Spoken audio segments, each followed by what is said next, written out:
Hello there, my sleepy knights. And tonight, we'll embark on a relaxing journey through Viking mythology, where ancient legends and Norse adventures come to life. Many of you ask me how to support the channel, and you can do so now by joining our Patreon. The link is in the description below. And if you haven't already, please like, share, and subscribe for more mythology stories. But for now, let's get cozy and set sail with the myths of the ancient Vikings.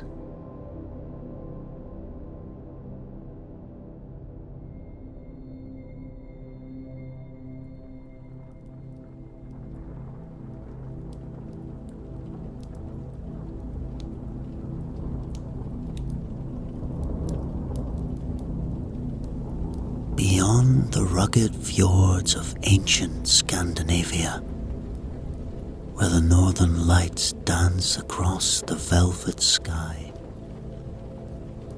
a saga whispers through the pines. In this mystical realm, steeped in the twilight of legends, the tale of the Vikings begins. These warriors and explorers, emerging from their harsh, beautiful homeland, were destined to etch their names across the pages of history. As night descends upon the Norse lands, the air vibrates with the echoes of ancient lore. Here, in the flickering glow of the hearth, stories unfold of fierce Norsemen, their long ships cleaving through the icy waters with a hunger for discovery and conquest. From the 9th to the 11th centuries, their voyages carried them far beyond their native shores. From the frozen expanse of Greenland to the unknown wilds of North America. In the whispered tales, carried through the winds of time, these seafaring adventurers are often cast as indomitable raiders, their spirit unyielding, their hearts aflame with the pursuit of glory and riches. Their legacy, a tapestry of battle and bravery, adventure and exploration, is woven into the very fabric of the North. In their wake, they left a profound enigma, a legacy that intertwines the threads of myth and reality into an eternal saga that resonates through the ages.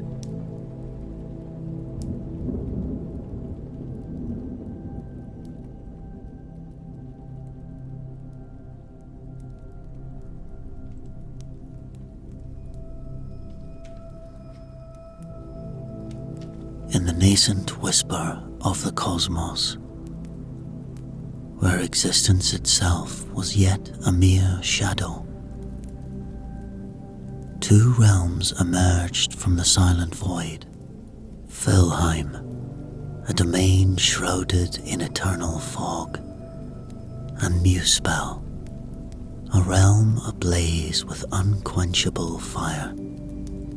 Between these stark contrasts of frost and flame lay Ginnungagap, a yawning abyss where their fierce clash gave birth to Ymir, the first of the frost giants. This momentous event marked the beginning of an ageless conflict, woven into the very essence of creation. From the misty vales of Filheim and the fiery breath of Muspel, the spark of life ignited. Aud Umla, a celestial cow of boundless nourishment, nurtured Ymir and birthed Buri, a deity of beginnings. Thus began the lineage of giants and gods, a pantheon destined to shape the fate of all realms. In this tumultuous cradle of existence, the saga of Bor and his valiant sons, Odin, Vili, and Ve, unfolded. Their epic struggle against Ymir, a titan of primordial frost, reshaped the universe.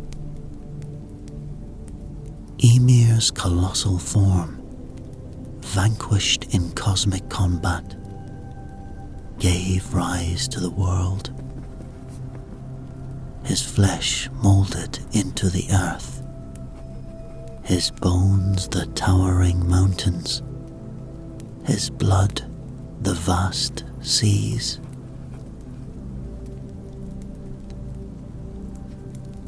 From the earth sprang the dwarfs, stalwart and industrious, who toiled beneath the sky.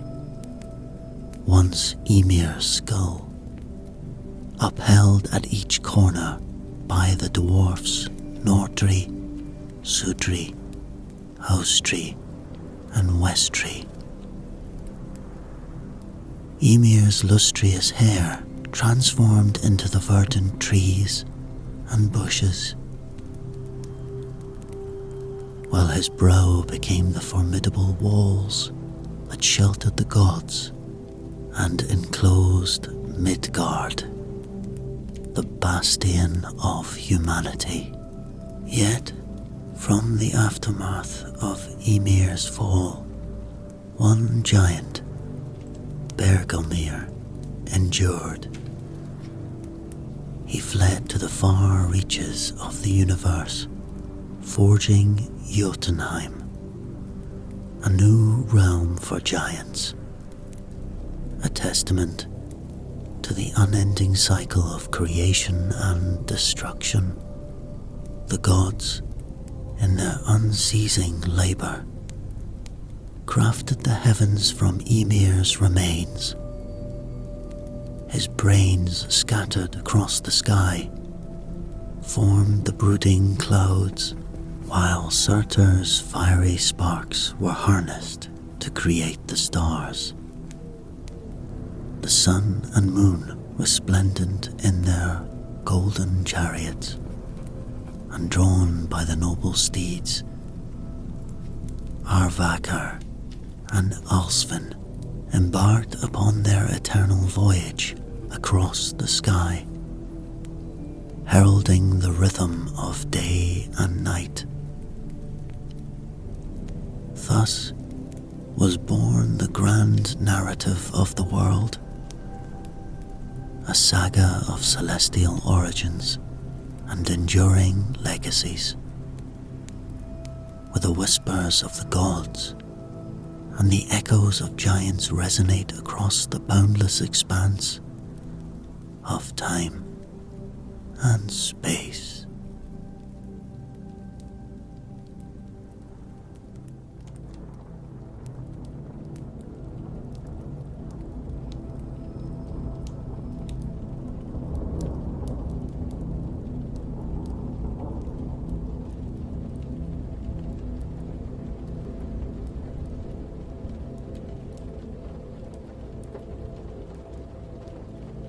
In the early light of a world freshly carved from the chaos of creation, Odin, the Allfather and supreme deity, traversed the new earth with his brethren, Ymir and Loki. They roamed under the vast canopy formed by Ymir's transformed essence, now the oceans and skies, reveling in the majesty of their handiwork. Yet, in this serene landscape, a profound silence lingered, an emptiness yearning for the breath of life. Wandering along the ocean's edge, where the waves whispered secrets to the shore, the gods chanced upon 2 pieces of driftwood, gifts of the sea, shaped by time and tide. A divine spark flickered within them, igniting a vision of profound creativity. Ymir, casting his shadow upon one, bestowed it upon the outline of humanity, while Loki, with his mischievous charm, animated the other, making it pirouette in the golden sunlight.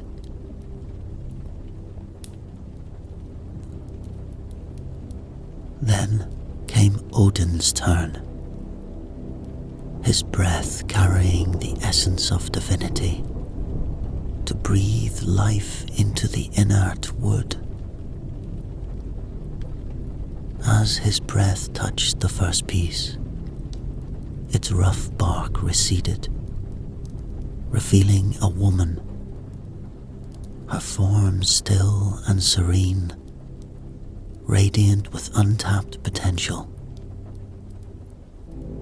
Turning to the second, Odin's exhalation wrought a similar transformation, unveiling a man equally poised on the brink of life.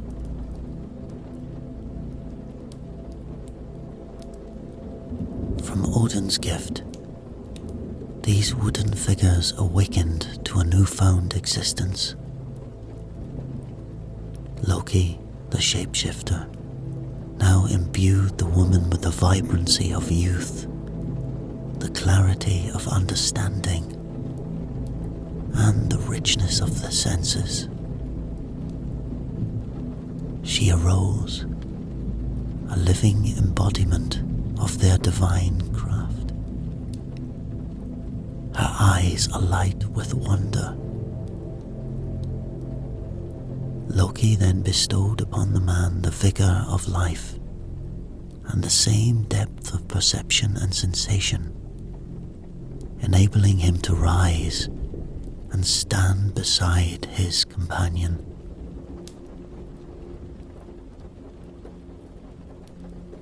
Ymir, completing their transformation, granted them the power of speech, the final flourish to their humanity.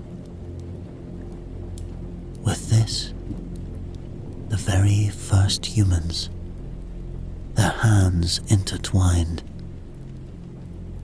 stepped forward into the uncharted world, embarking on a journey destined to be woven into the annals of time.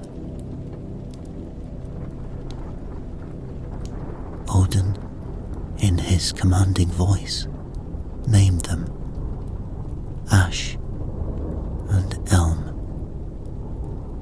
a tribute to their origins from the driftwood. He draped his cloak over Elm, a symbol of protection and care, entrusting her to Ash's guardianship. A bond believed by the Vikings to be eternal, spanning the river of time.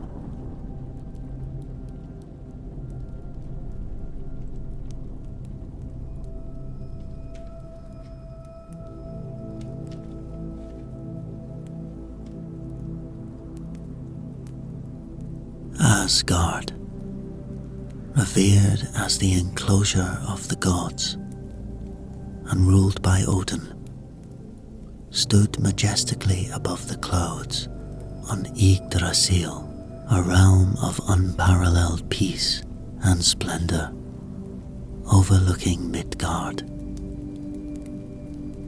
Its most glorious palace, Gladsheim, housed the golden thrones of the 12 principal deities, radiating like the sun itself.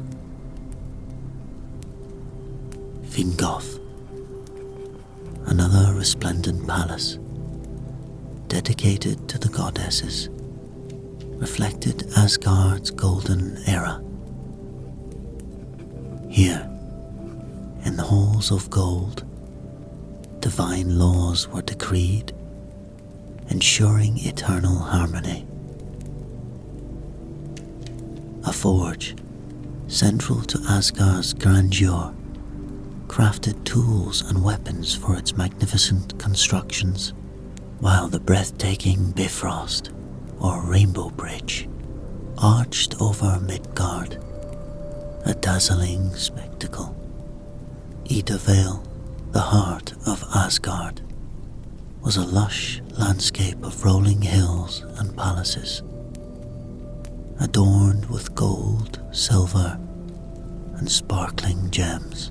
The Aesir, gods of noble spirit, dwelled here, central to the myriad legends.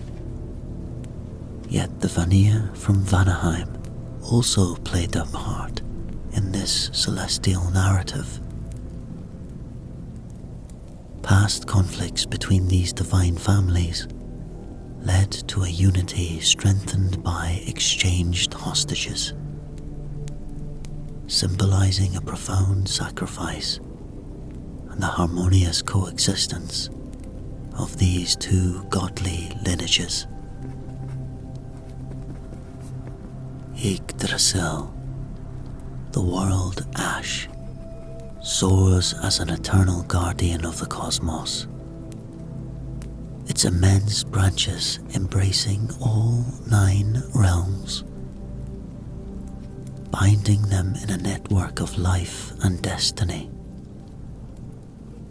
At the core of this majestic tree, the Norns, 3 powerful sisters, known as the Fates, meticulously tend to its roots, each drawing life from 3 mystical wells. One root descends into Asgard, the divine realm of the gods, nourished by the well of Weird, named after the eldest of the Norns. Another root reaches into the frosty realm of Jotunheim, home to the frost giants, where it draws sustenance from the well of Ymir, a god whose wisdom endures in his surviving head, kept alive by enchanted herbs and waters. The third root ventures into Filheim, enduring hardships near Vergelmir, a fountain of black water that exudes the aroma of decay. Here, the fearsome dragon Nithog relentlessly gnaws at the root, a threat potent enough to wither any other tree. Yggdrasil stands unwavering, a timeless beacon linking each world and facilitating communication across realms. Its name, Steed of Odin, hints at dark undertones, entwined with a story of sacrifice and discovery. In his quest for the secrets of ruins, the ancient symbols of wisdom and power, Odin underwent a grueling sacrifice. He hung himself from Yggdrasil's bow, enduring 9 excruciating days and nights, his anguish cries resounding across the realms.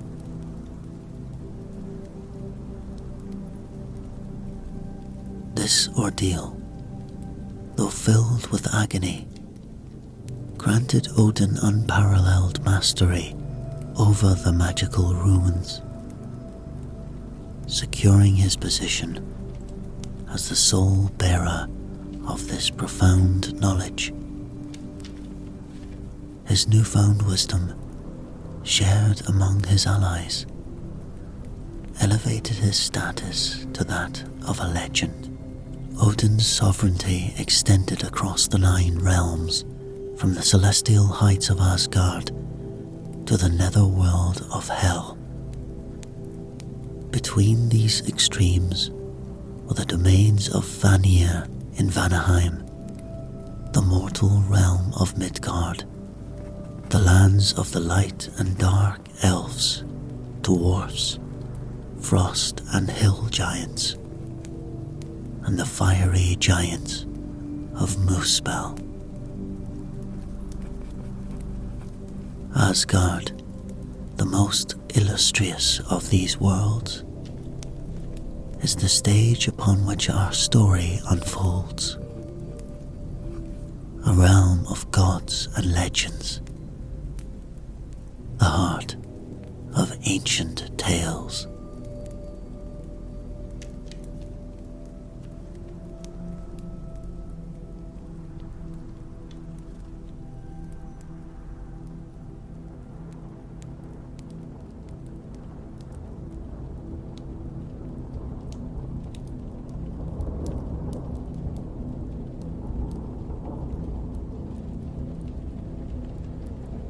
In the golden age of Asgard, Odin reigned at the head of the 9 worlds of Yggdrasil.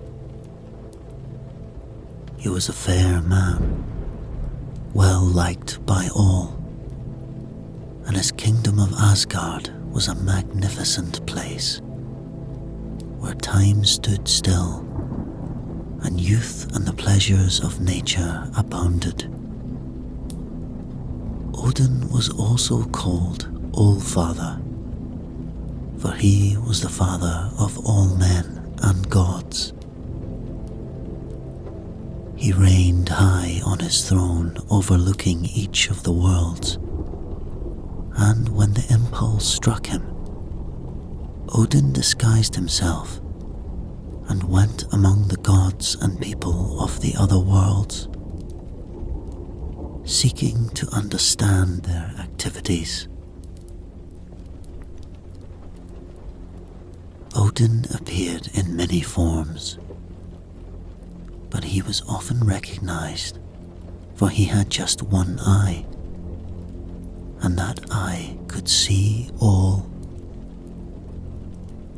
Odin had many adventures, and before the war of the gods, before Odin began to prepare for Ragnarök, Asgard was a setting for many of them, as you will see. All of the gods have their stories, and some of the most exciting are recorded here.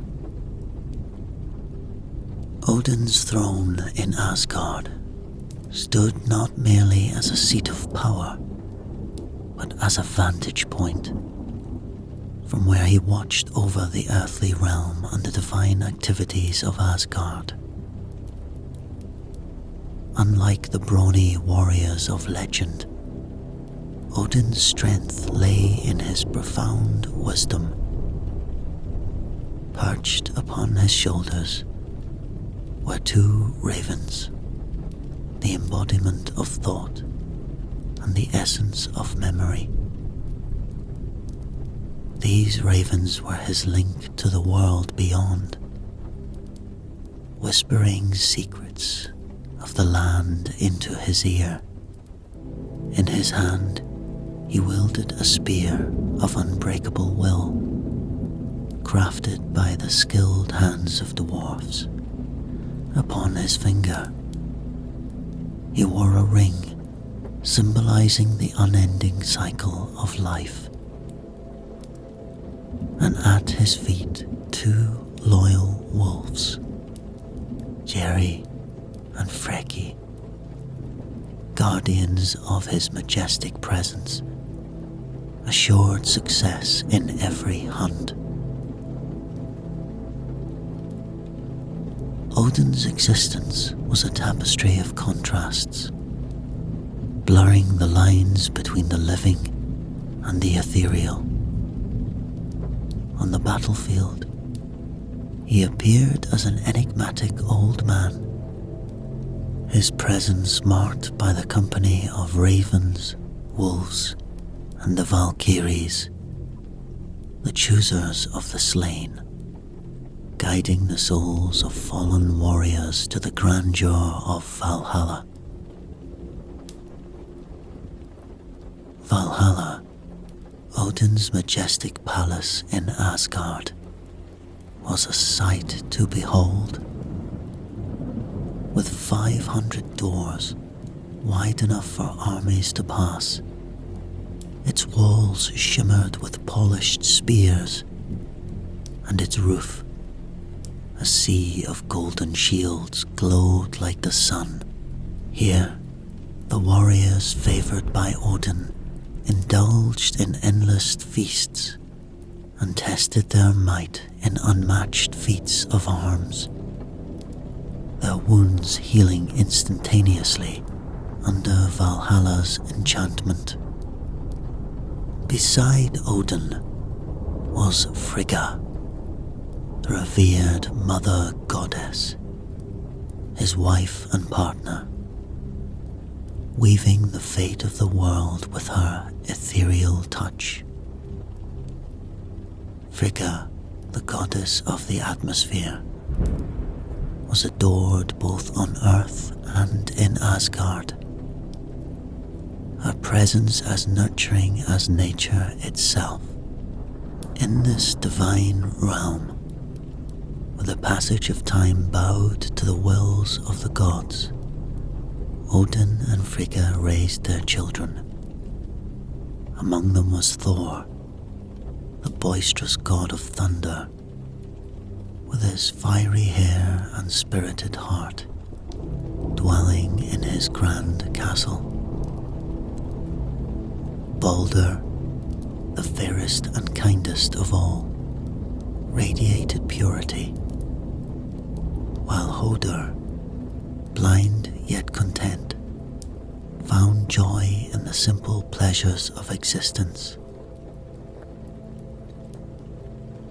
Tyr, the brave god of war, travelled far and wide, his legacy etched into every sword. Guarding Asgard's boundaries was Heimdall, the vigilant watcher, forever alert to the stirrings of enemies. His home, near the Rainbow Bridge, Bifrost, stood as a testament to his eternal vigilance. But even in this golden age, Asgard held its secrets. Loki, a being of trickery and mischief, wove his plots, his nature a stark contrast to the harmonious realm. His kinship with Odin was a matter of debate, but his thirst for chaos was undeniable. Thus, in the heart of Yggdrasil, the world ash, the story of Odin, Frigga, and the pantheon of North gods unfolded. A saga of power, wisdom, and the eternal dance of cosmic forces.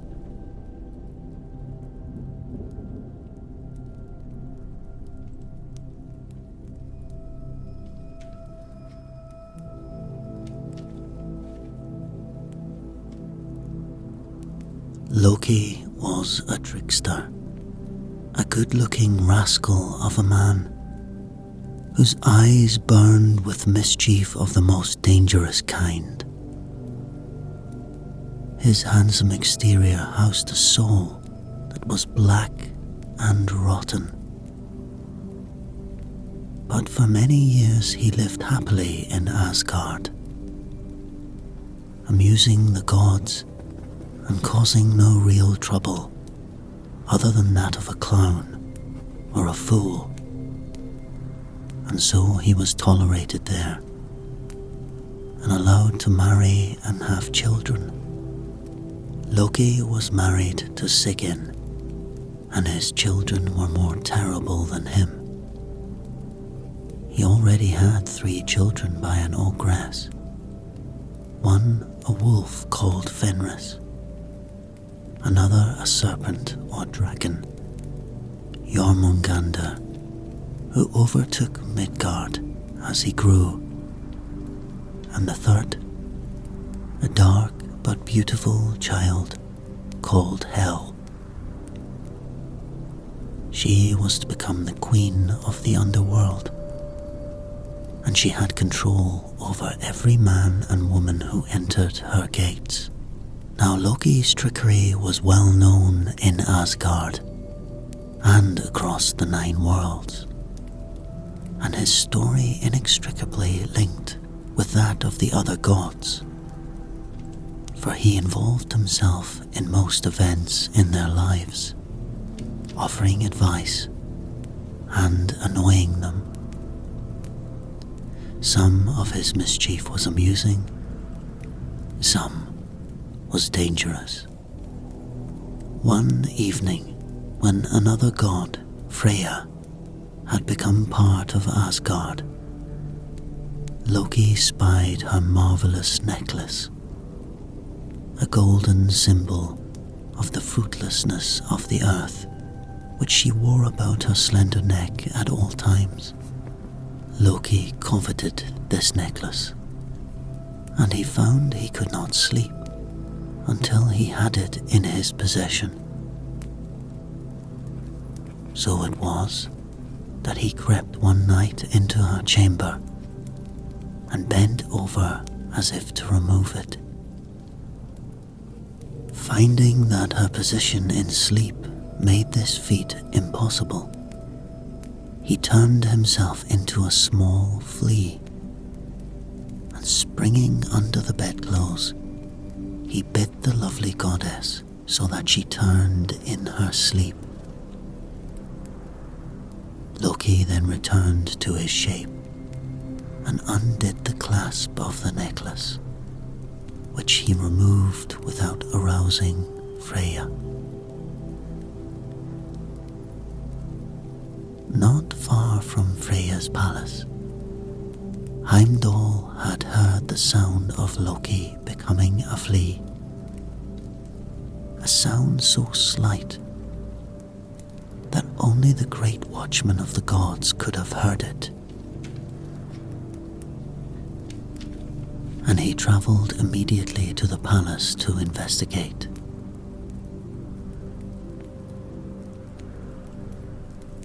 He saw Loki leaving with the necklace, and soon caught up with him, drawing his sword in order to remove the thief's head. Loki immediately changed himself into a thin blue flame, but quick as a flash, Heimdall became a cloud and sent down a sheath of rain in order to douse the flame. Loki quickly became a polar bear and opened his jaws to swallow up the water, whereupon Heimdall turned himself into a bear and attacked the hapless trickster.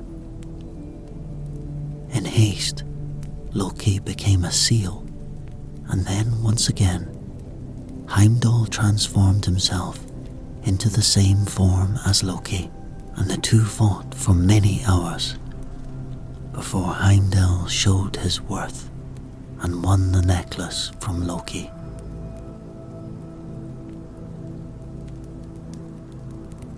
There is another story told of Loki, whose tricks were not always used to ill effect.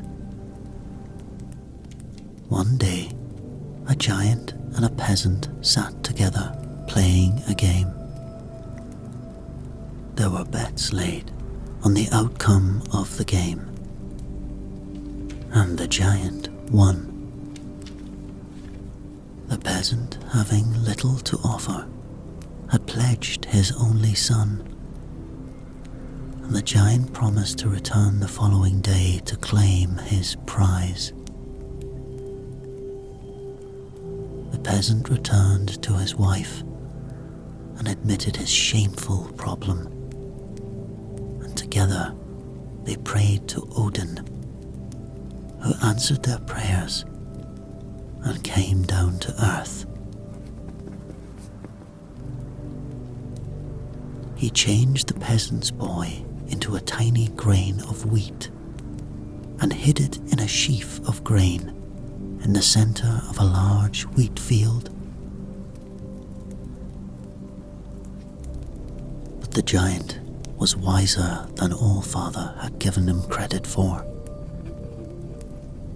and when he discovered the boy missing from the peasant's home, he walked straight to the wheat field,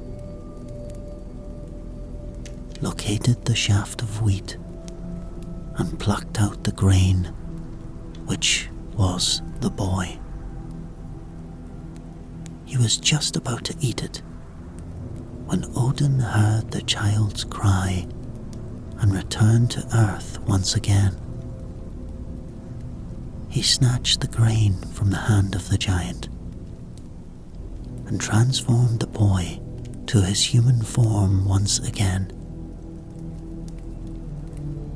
He apologized to the peasants and left them, saying that there was no more he could do for them.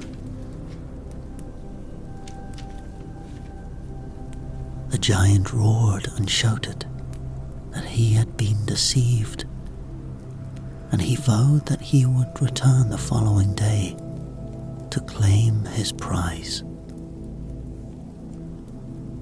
Once again, the peasants prayed, this time to Ymir, who graciously came to earth and changed the boy into a soft piece of down, which he hid in the breast of a swan, who glided easily across the stream by the peasant's home.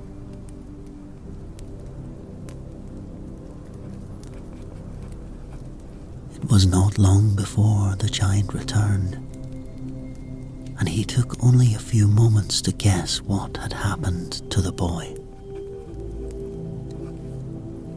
Grasping the swan by the neck, he made as if to bite off its head when Ymir heard the boy's cries and returned to earth. He returned the boy to his parents, but then he disappeared, explaining that he had done all he could and could do no more to help. The peasants were in great despair, and the giant promised that he would return the following day to claim his prize. They prayed then to Loki, who came down to them at once, and carrying the boy out to sea and hiding him inside an egg in the roe of a flounder. The giant spied Loki returning from his task, and he guessed at once where the peasant boy was being held. He captured a boat and went at once to the sea with his fishing rod in hand. And soon enough, he captured the flounder.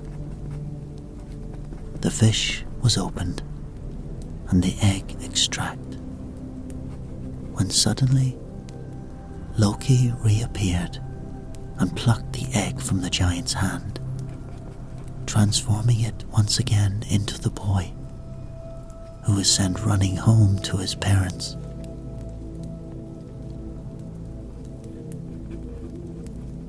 Loki set upon the giant then, cutting off his leg and beating him about the head.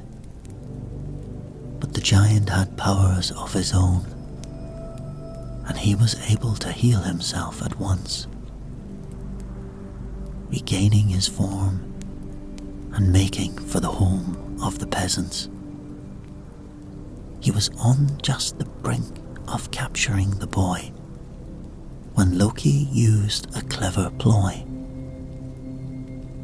He quickly chopped off the leg of the giant and threw it away so that it could not be rejoined.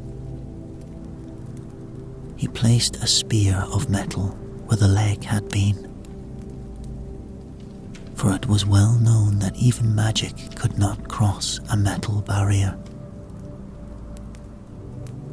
The giant was slain at last, and the peasants rejoiced, praising Loki, so that he became inflated with pride. Loki appears many more times in the stories of Asgard, and his name was often on the tongue of its inhabitants.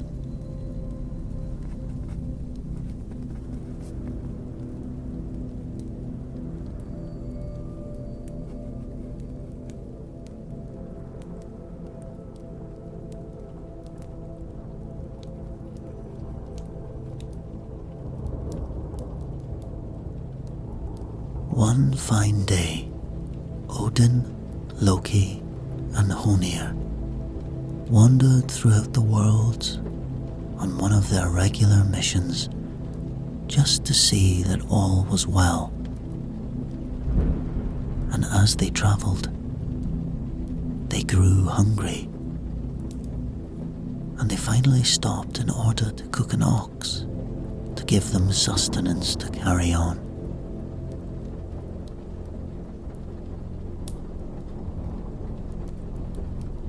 A fine ox was chosen from a herd in a field, and it was duly slain and placed on a spit over roaring flames. After several hours, the ox was removed from the fire, and the three wanderers licked their lips and they prepared for their meal. Ymir cut into the beef and stopped.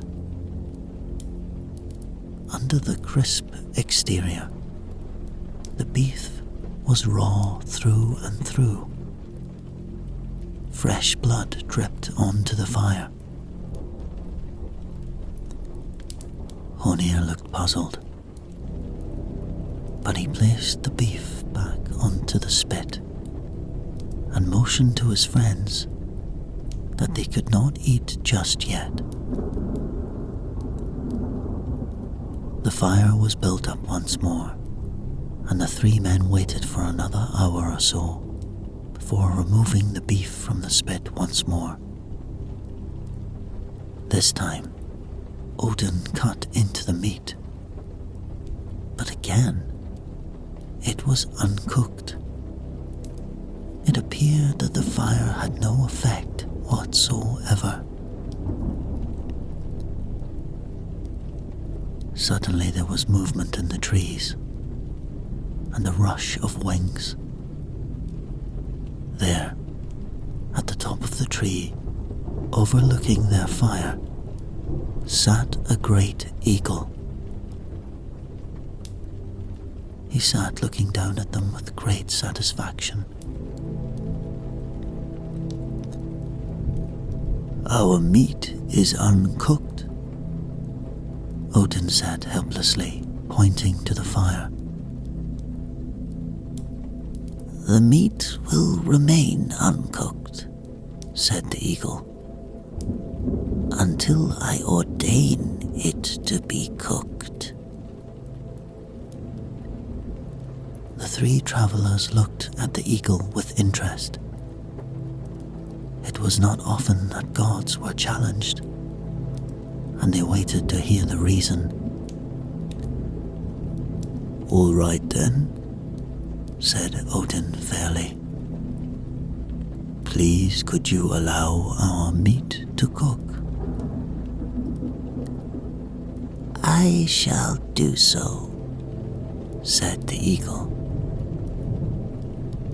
"if I can eat my fill before you partake from the ox." Odin nodded and agreed, for he was famished by hunger now, and he was determined to have some of this fine piece of ox. Within 5 minutes, the beef was cooked, and with a flurry of feathers, the eagle landed by the fire, and stirring up a great cloud of ashes, began to eat. Moments later, there was silence. The eagle had returned to the tree, and the spit was empty. Now Loki in particular was enraged by this act. He was accustomed to being the trickster, and was not used to having tricks played on him, whatever the reason. "Who are you?" he called out angrily, to which the eagle only laughed and shrugged. Loki grabbed a burning log from the fire and made towards the eagle, who only ducked and dove at Loki until he was quite reddened with fury. Finally, the eagle swooped down and dug his talons into the log which Loki held, drawing it up into the air as he flew. Loki struggled to let go of the wood, but he was unable to free himself. His fingers clutched the branch, and nothing he could do would loosen them. "Let me down," he cried angrily, kicking his feet and shouting. But the eagle flew higher and higher, turning and soaring through the air, and terrifying Loki so that he closed his eyes in fear. When at last the eagle sensed that his prisoner could take no more, he spoke. "I am Thiassi, the great giant. I will let you loose only if you swear to deliver the goddess Ithun to me. You must lure her beyond the walls of Asgard, where I can catch her, and she must bring with her the basket of apples."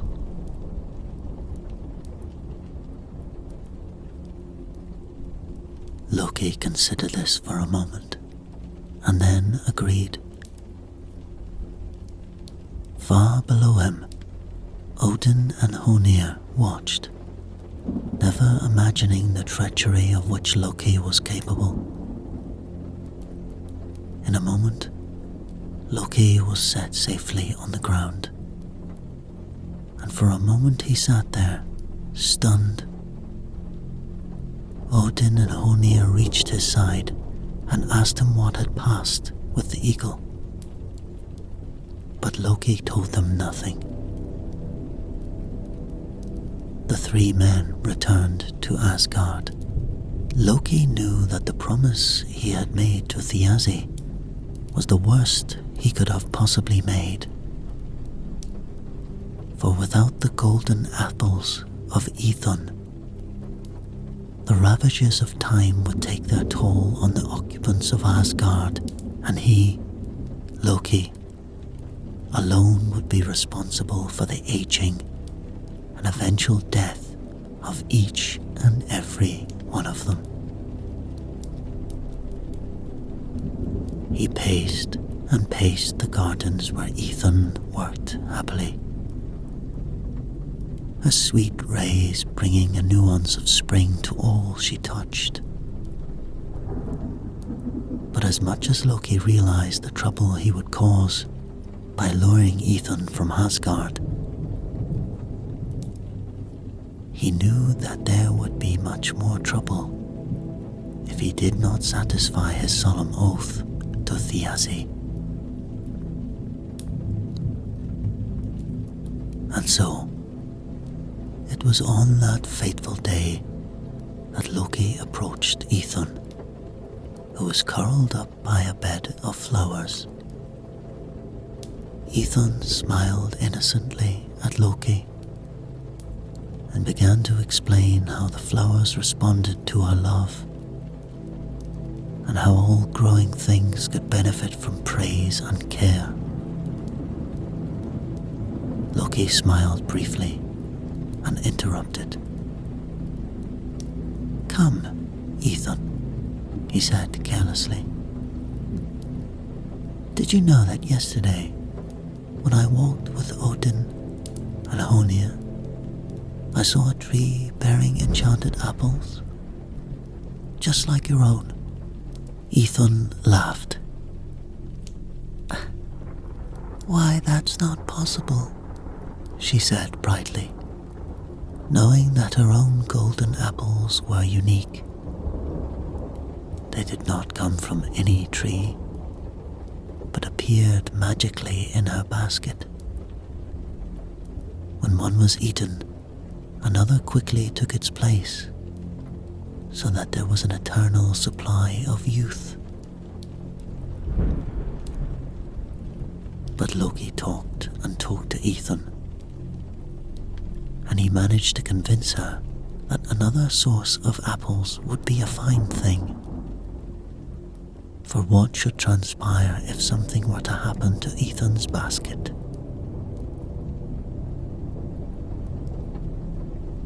"Bring your basket," he said slyly, "and you'll see that the apples are much the same." Ethan finally agreed to travel with Loki to see the tree, and they set out for the walls of Asgard. No sooner had Ethan stepped outside when Thiazi swept down and, clutching her in his talons, carried her away. With her went the basket of apples.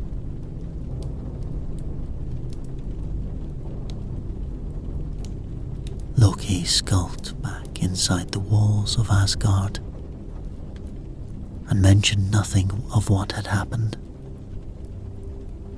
Soon, it was discovered that Ethan was missing, and the gods became greatly distressed.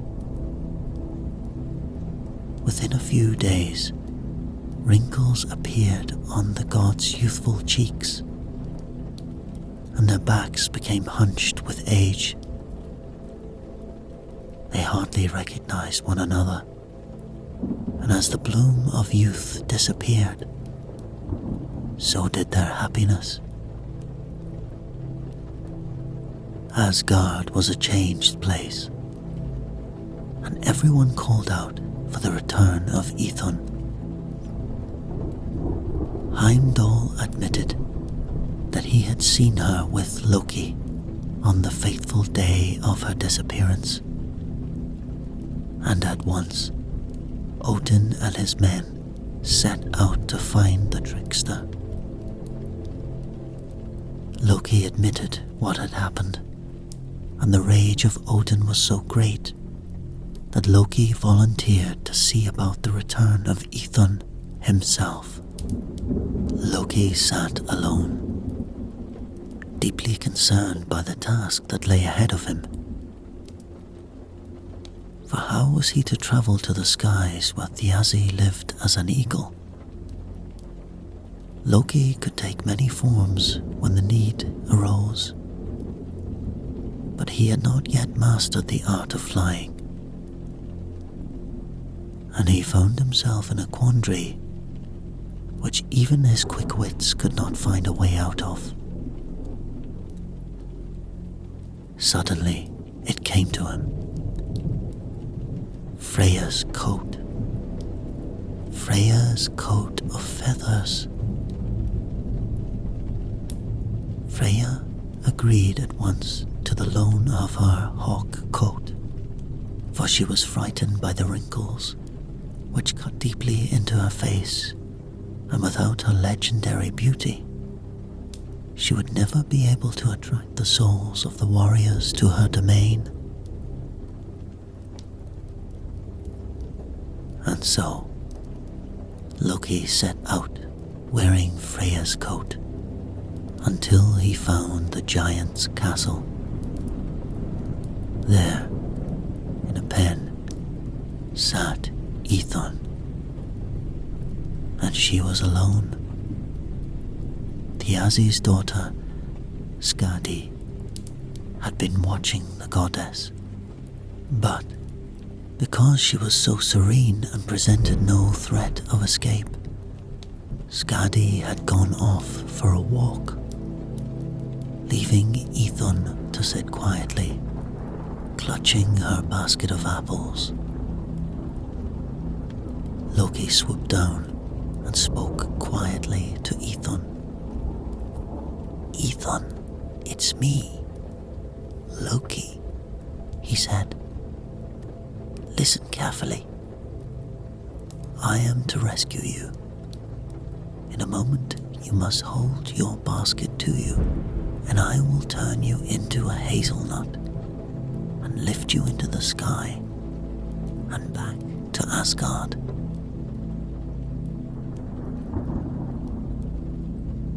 Ever trusting, Ithon nodded her head and soon found herself high in the air with Loki the hawk.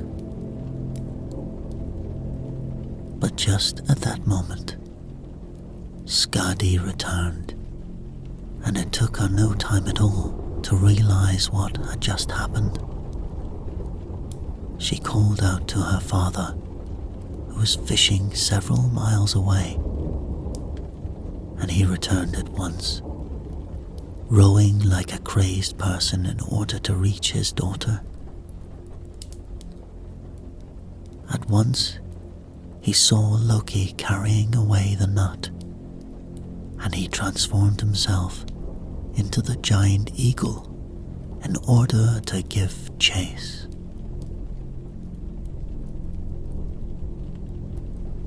Loki was just within reach of the gates of Asgard when the eagle approached. From Asgard the gods watched with horror, and Freya cried out, "My hawk will never outfly an eagle." And so the gods got to work, and they directed Tyr to put together a great pile of wood shavings, which they set alight.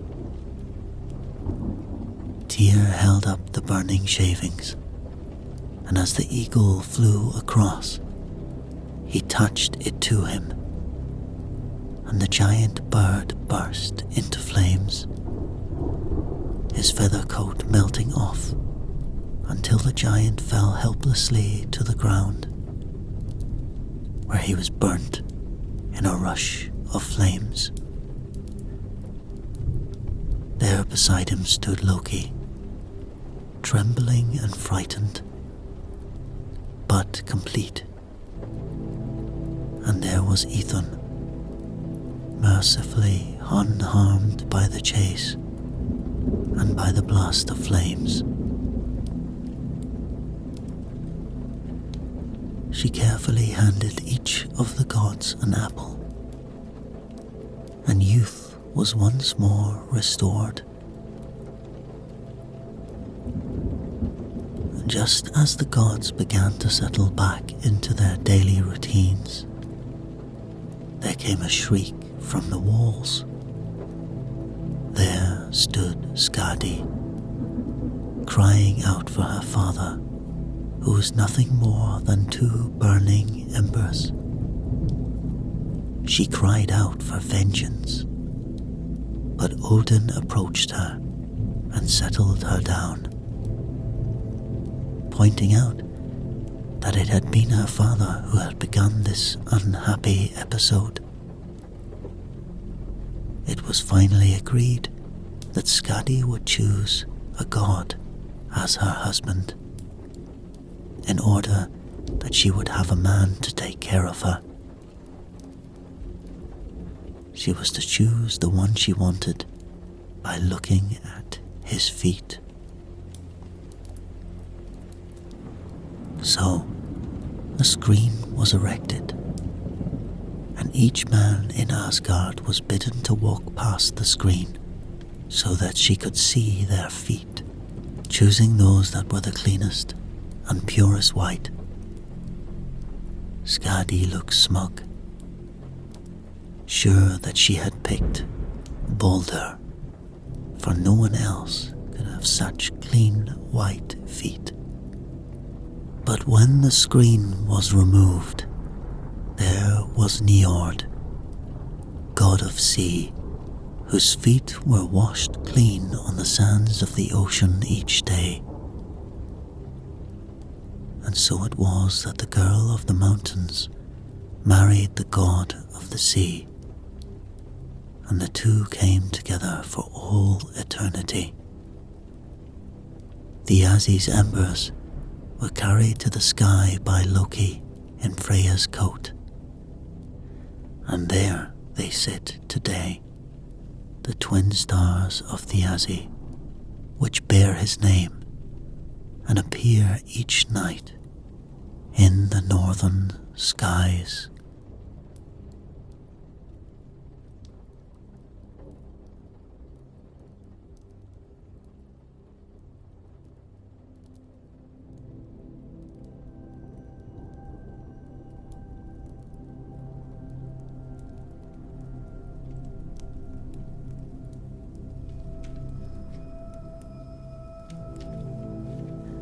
Once, in the hall of Volsungs, a wedding took place.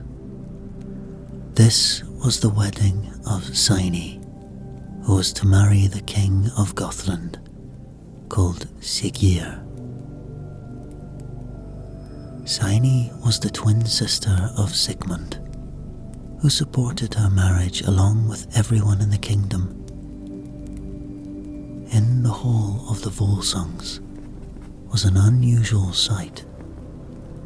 Built into the hall itself was a huge living oak tree whose branches supported the roof.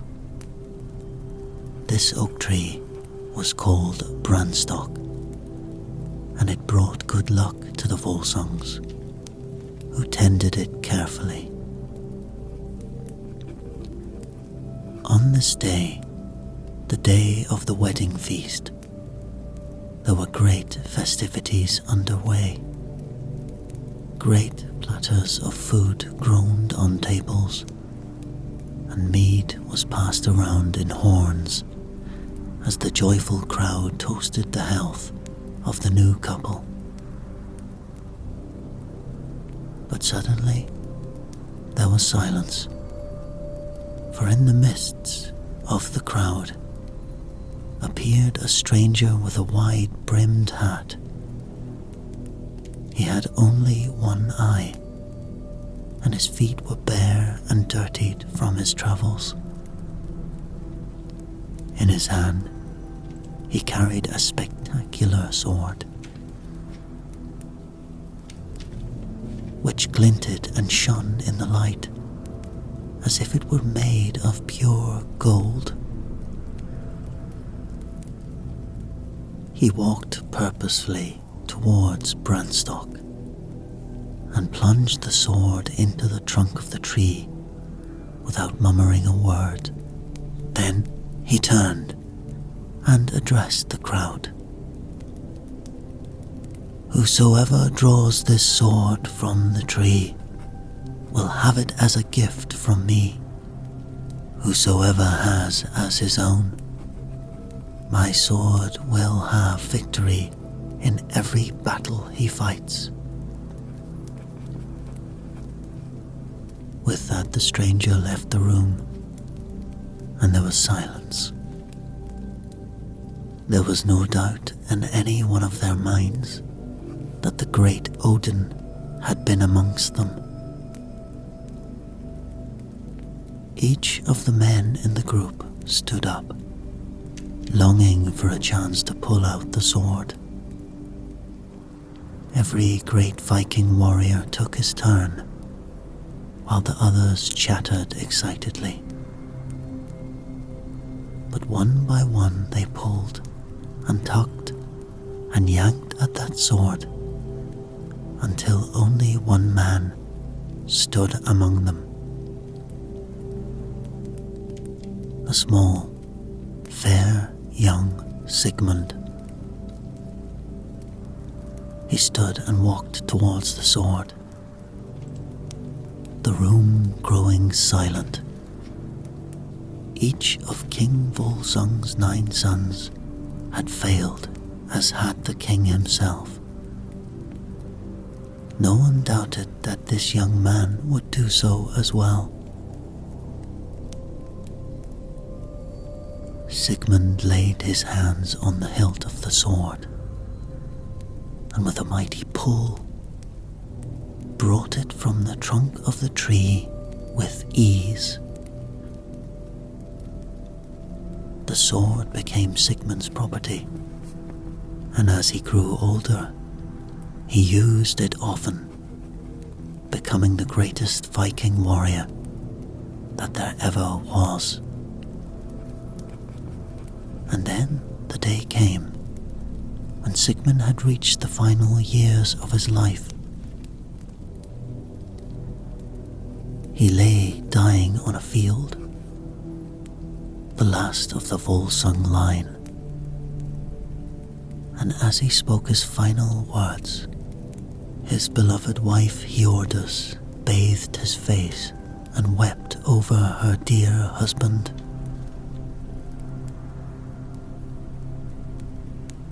"I have met with Odin once again," he whispered to Hjordis. "I know it was he because my sword could not match the mighty spear he carried. He has come to bring me to Valhalla, and dear one, I am ready to go." He held out a weary hand and brushed away Hjordis' tears. "Fear not, little one," he said quietly, "for in your womb you carry my son, and he will be the greatest warrior ever known, greater still than any in Volsung. He will take my sword, and he shall reign supreme." And then Sigmund died.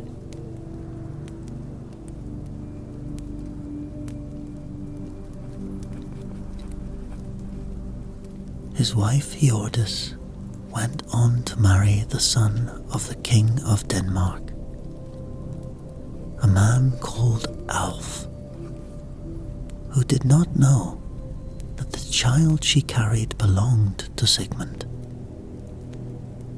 When she gave birth, there were great festivities, and the boy who was born was called Sigurd. It is here that this story joins another. For once, just 3 or 4 years before Sigurd became a youth and an apprentice to his smithy, Odin, Honir, and Loki were walking in Midgard. and they came across a burbling stream, rich with salmon and other fine fish. As they prepared to catch one for their meal, they were startled by the movement of an otter who was just waking at the side of the stream. Quickly, Loki grabbed the otter and killed it, and a fire was quickly built while the otter was skinned. The men dined greedily, and with the pelt of the otter over their backs, they made their way towards a cabin, which was just peeking from between the trees. They knocked at the door and were startled to be met by an angry man who was summoning his thralls to help him tie up these three strangers. Odin stepped forward. "Do you not know that passers-by are to be treated with kindness and given a bed for the night? Do you not know that Odin has decreed this?" Odin was in his customary disguise, and the angry stranger had no idea who he was dealing with. The stranger, whose name was Creedmar, scowled at Odin and said, "Not when they have murdered my son." Creedmar's son had been a form shifter and had just finished a fine meal of salmon, which he had caught in the shape of an otter. He had been murdered before he could become a man again. Loki and Odin apologized profusely and offered to do anything in their power to repay Creedmar. "There is only one thing you can do," said Creedmar,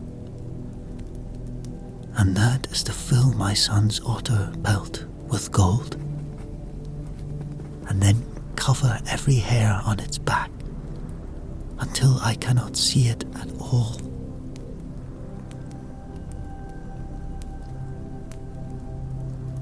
The three men agreed and set out at once for a waterfall where they knew that a dwarf by the name of Andvari lived, as a sharp-toothed pike, and guarded a magnificent treasure of gold and jewels. With characteristic cunning, Loki managed to divert the fish, and as Andvari was changed back into a dwarf to retrieve the treasure. Loki and Odin gathered together the splendid gold brooches, rings, necklaces, and ornaments, and as they made way to leave, they saw something glinting from the pocket of the trembling dwarf. "What's that?" said Loki, ever quick of eye. "Oh, this," said Andvari. "This you cannot have. This ring has a curse on it. Whoever owns it, once it leaves my care, will have nothing but disaster." Loki had little fear of curses and enchantment, for he could rival the best with his own, and he snatched the ring from the dwarf, and the three men made their way back to the cabin. There, they stuffed the pelt of Creedmar's son, and then covered the body with more gold. Finally, they were finished. Creedmar came to inspect. "Ha!" he cried at once. "I see a whisker still uncovered. You have failed in your task, and I will kill you all." Loki stepped forward and bent down on his knee. "Please, sir," he said graciously. "I have this one ring here, which will cover the hair. But it holds an evil curse, and I do not wish it upon you or your family."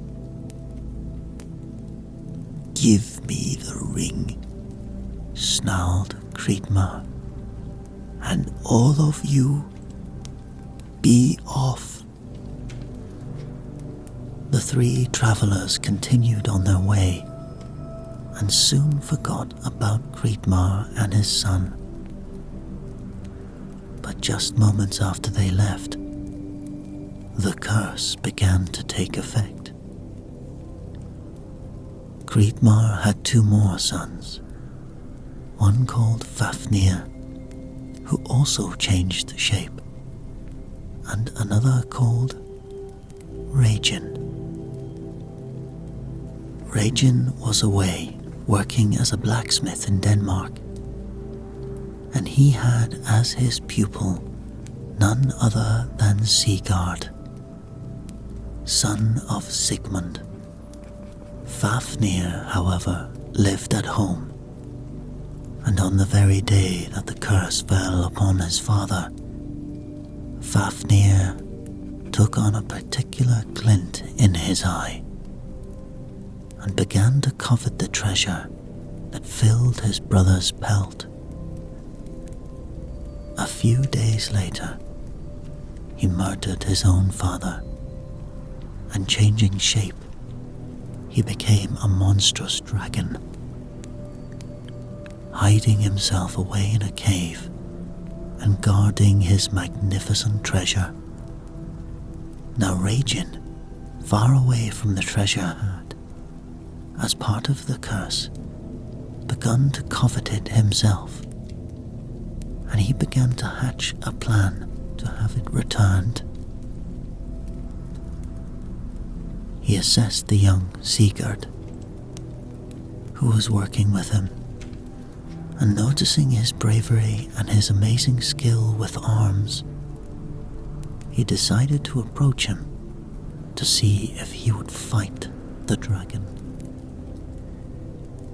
"Sigurd," he said slyly, "I noticed that you have come of an age that you may want to practice some of your great father's skills. There is a dragon I know of, one who guards a treasure. Perhaps you would like to test those skills." Now, Sigurd was just young enough to be tempted by the idea of fighting a dragon, and he went off into the forest the following day to find a horse. As he walked through the trees, where the horses ran free, he met an elderly man, one with just one eye, who suggested that Sigurd test the horses before he made his selection. And so together Sigurd and the old man sent the horses into a nearby river. All of the horses swam easily to the other side, and then galloped off into the distance. Only one horse returned, a lustrous grey stallion with a powerful body and fine, intelligent eyes. "Take that horse," said the old man. "He is a descendant of Odin's own horse, and he will care for you in times of trouble." With that, the old man disappeared, leaving Sigurd in no doubt as to who he had just seen. Turning to the horse, he stroked it and was rewarded by a happy snort. "I'll call you Granny," he said to the horse, "and together we shall kill a dragon." Sigurd returned to Regin to tell him of his new horse and to request that the blacksmith make him a great sword with which to kill the dragon. Regin began working, toiling over the hot forge until a sword was brought forth, gleaming. Sigurd lifted it into his hands and then laid a heavy blow on the anvil. The sword broke into 1,000 tiny pieces, and Regin looked at Sigurd in surprise. Back he went to the forge once again, and another sword was made. This one stronger, and with a gleam that was even brighter than the first. Again, Sigurd lifted the sword and brought it down on the anvil, and again it shattered into tiny pieces. Regin shook his head and began work on a third sword. "Go home, Sigurd. I will have another for you to try tomorrow." Sigurd was puzzled by the course of events, and a seed of doubt had entered his mind about the ambitions of his tutor. Regin seemed very keen to have the dragon slain, and Sigurd wondered why. He approached his mother and explained the whole story to her. Hiordis said, "My son, there is a secret of which you are not aware of. You are not the son of the man you think your father. You are the son of King Sigmund. And just before he died, he presented me with the pieces of this sword, which you may have forged to protect you. This sword will slay your dragon, if that is what you wish, and this same sword will protect you from whatever Regin has in store." The following day, Sigurd returned to the smithy with the sword, and it was placed in the fire by Regin. Suddenly there was a flash of bright light, and the sword emerged of its own accord, glittering in the firelight like a crystal. Sigurd reached for the sword and brought it down on the anvil. At once, the anvil split in two, and the gleam was reflected in the eyes of Regin. He could think of nothing now but the treasure, and so it was that the two gentlemen set off. When they reached the cave of the dragon, Regin turned to Sigurd. "Go now, boy, and slay this dragon. There will be treasure for us both. Whatever you do, don't let his blood touch you, for you will burn for certain." Sigurd set off in the direction of the dragon, and as he approached, the stranger from the woods appeared to him once again. "Sigurd, what Regin tells you is wrong. Bathe in the blood of the dragon, for it will make you invincible.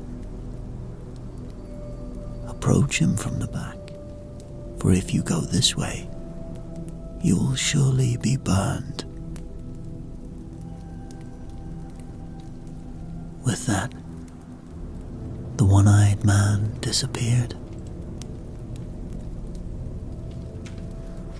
Sigurd did as he was bid, and he struck the great dragon from behind, slaying him at once.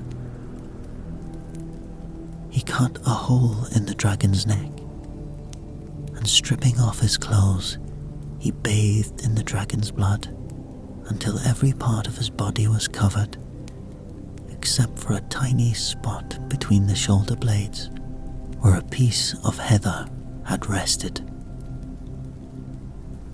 Gathering up the treasure, he returned to Regin, who was delighted to hear of the spoils.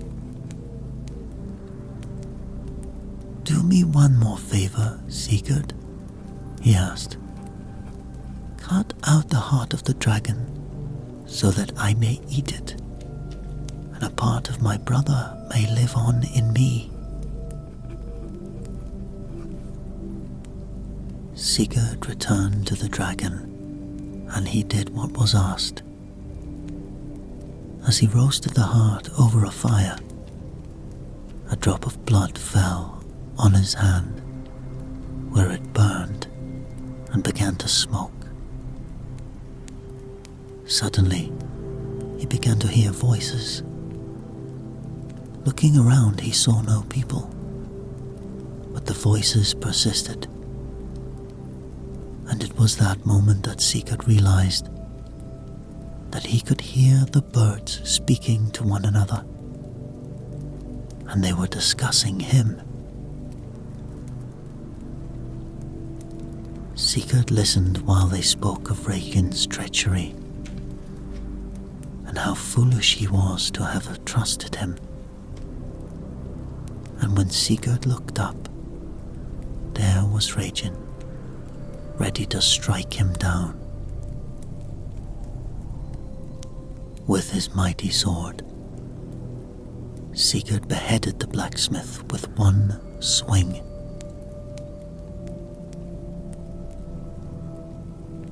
And so it was that Sigurd gathered up the treasure. As he put the same cursed ring in his pocket, he heard the birds say, "He must not take the cursed ring. Does the great Sigurd not know what will happen if he does?" But shrugging their words aside, Sigurd made off for home. As he travelled, he saw in the distance a fine castle surrounded by white light. He coaxed his horse up and over the light, and landed on the marble flagstones of the castle courtyard. Dismounting, Sigurd laid down his sword and entered the castle. There, in the main hallway, lay a knight in shining armor. Sigurd quietly reached towards the knight's helmet and lifted it gently off, curious to see what great warrior lay in their state. But to his great surprise, a tumble of hair fell out from beneath the helmet, and there lay an exquisite girl. He prodded her, and as if by magic, her armor disappeared and her eyes opened. When this girl caught eyes with Sigurd, there came between them a feeling that happens most infrequently. It was a love with such intensity that Sigurd knew at once that she was a part of him, and he her. He slipped his hand into his pocket and withdrew the ring, slipping it onto her finger. Some say this girl was called Brunhilde, and that she was the daughter of Odin. Others say she was born of Sigurd's need, and therefore was in truth a part of himself. Whoever she was, she became a part of Sigurd's life, and a part of a curse that he had just placed on her slender finger. But that, and the other tales of Sigurd and his adventures, is another story altogether.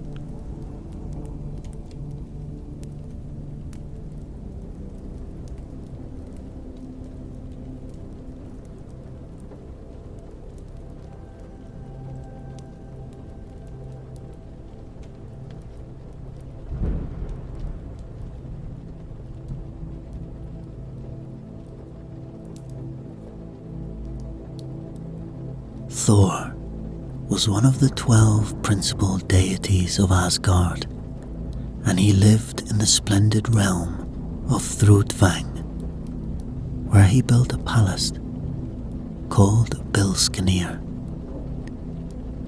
Here he lived as god of thunder, and his name was invoked more than any other in the age of the Vikings. For Thor was the protector of the land, a fine figure of a man with glowing eyes, firm muscles, and a red beard that made him instantly recognizable. He became known across the worlds for his great hammer, Mjolnir, which means the crusher, and it was forged by the dark elves. This hammer, together with Thor's strength and his terrible temper, made him the fiercest god of Asgard and a personification of brute force. Thor was also god of might and war, and because of his popularity, he soon grew to embody the forces of agriculture and became a symbol of the earth itself. He is remembered throughout the world on the 4th day of every week, Thursday, or Thor's Day. Thor was married to Sif, whose long golden hair was her one great pride. It felt to her like a ray of sunlight, and it was the color of ripe corn silk in the summer meadows. As she brushed it, it glinted in the light and became a symbol of great beauty across Asgard. One day, the glistening cascade of her hair caught the eye of Loki, and he wondered then how he could ever have imagined living without it. He thought about that hair all day and all throughout the night. And then, just as the moon reached her pinnacle in the midnight sky, Loki leapt to his feet and made for Sif's bedchamber, where he knew he would find her sleeping. The moon cast long shadows into the sleeping goddess's delicately furnished room, and it was easy for the fleet-footed Loki to steal in and set to work.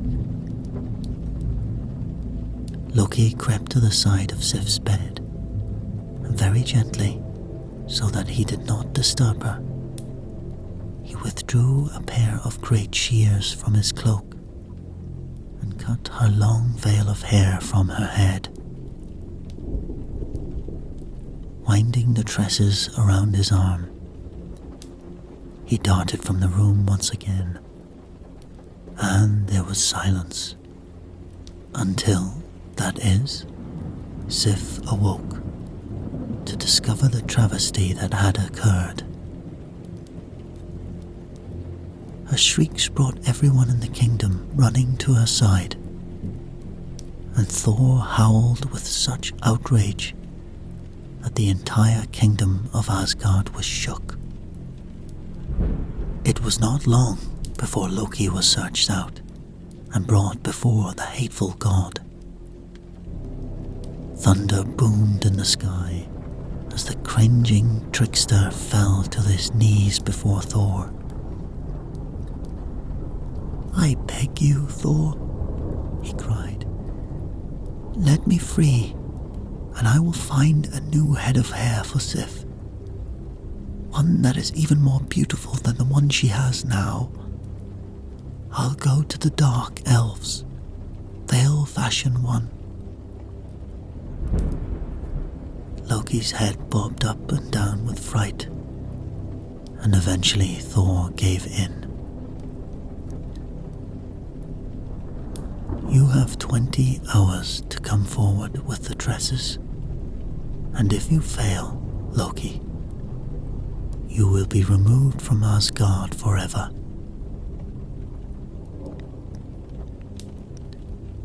Thor banged down a thunderbolt at Loki's feet, and the traitor scampered away hastily, hardly daring to breathe at his good fortune.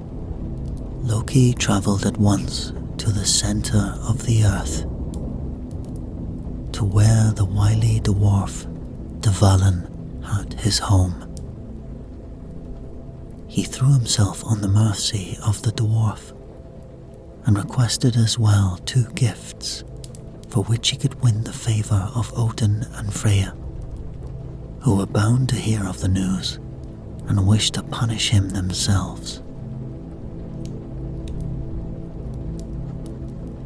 Dvalin worked over the heat of his forge for many hours, and as he worked, he chanted the words which would make all he forged the finest there was.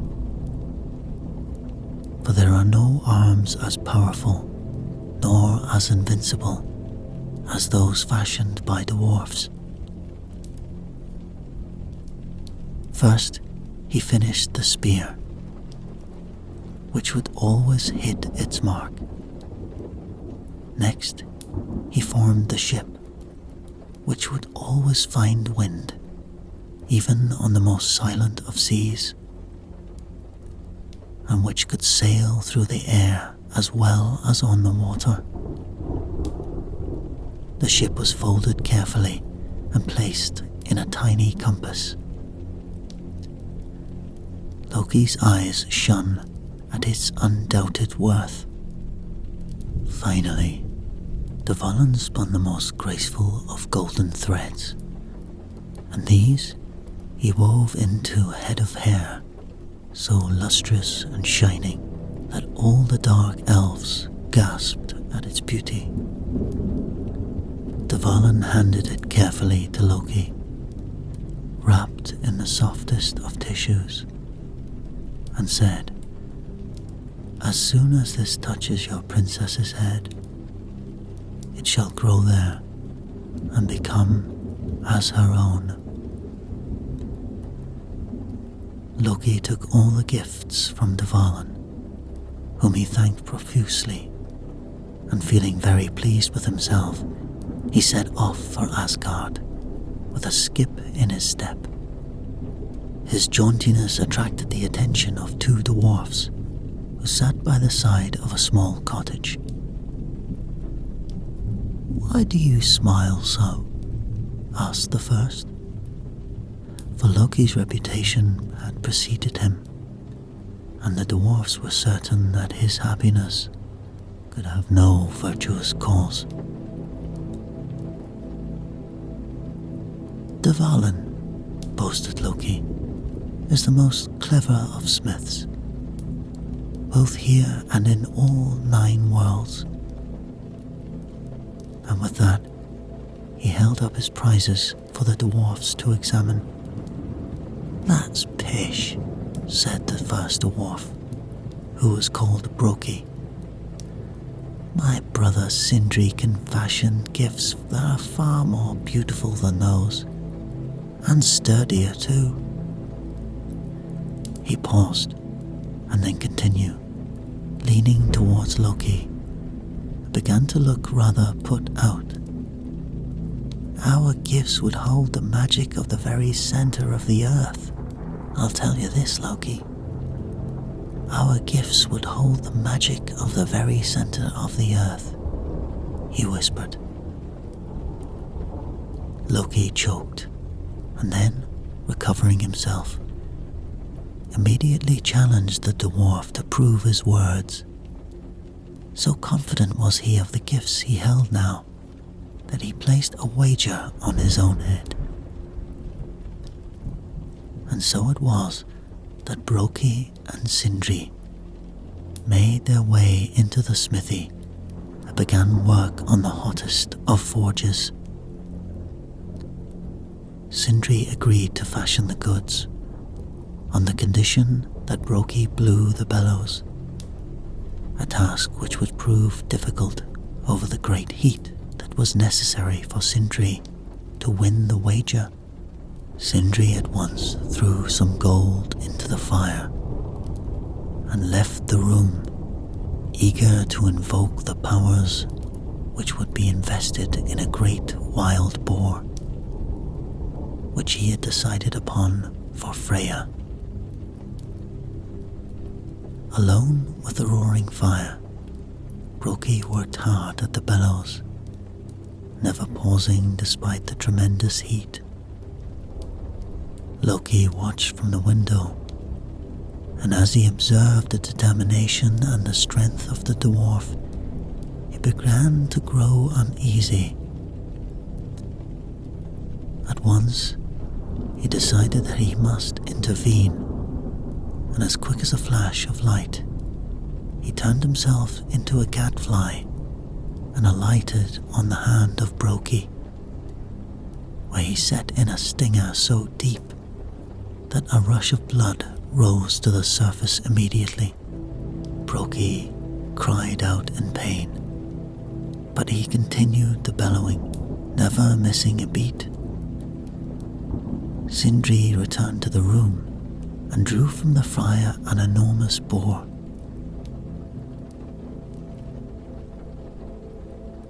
This boar would have the strength of all other boars there were, but he would have the additional ability to shine a rich and powerful light into any part of the world in which he traveled.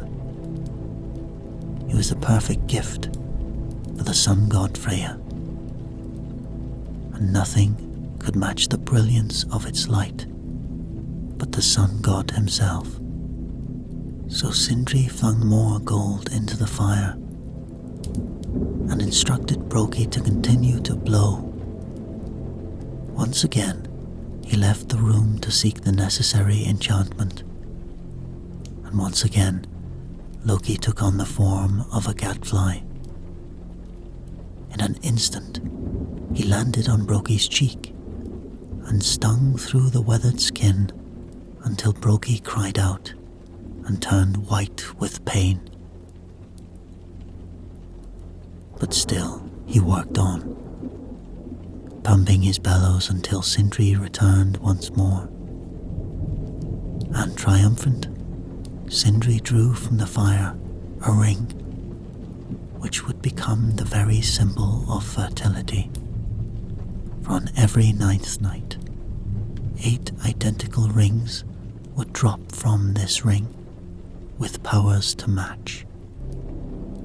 The final gift was yet to be prepared, and this time Sindri threw iron onto the fire, leaving Brokey hard at work as he left to call upon the final spirits. Brokey's strength was beginning to flag, but his will was as strong as ever. He pumped away as the fire burned brighter and brighter until suddenly a horsefly lit on his neck and stung him with a ferocity that caused him to leap into the air. But still, he did not miss even one pump of the bellows. Loki was becoming desperate. He arranged himself on the forehead of the hapless dwarf, and he stung straight into a vein on his forehead, that throbbed with effort. He was rewarded by a gush of blood that streamed out into the fire and into Brokey's eyes. The dwarf raised his hand for a split second to wipe aside the blood, but that moment caused damage that could not be erased. When Sindri returned and drew out the great hammer, its handle was short and ungainly. Brokey hung his head in disappointment, but Sindri pointed out that the powers of the great hammer would more than make up for its small size. Indeed, he thought, it might be an advantage, in that it could be easily hidden in a man's tunic. So Brokey gathered up the gifts and carried them outside to Loki, who accompanied the dwarf back to Asgard with his booty.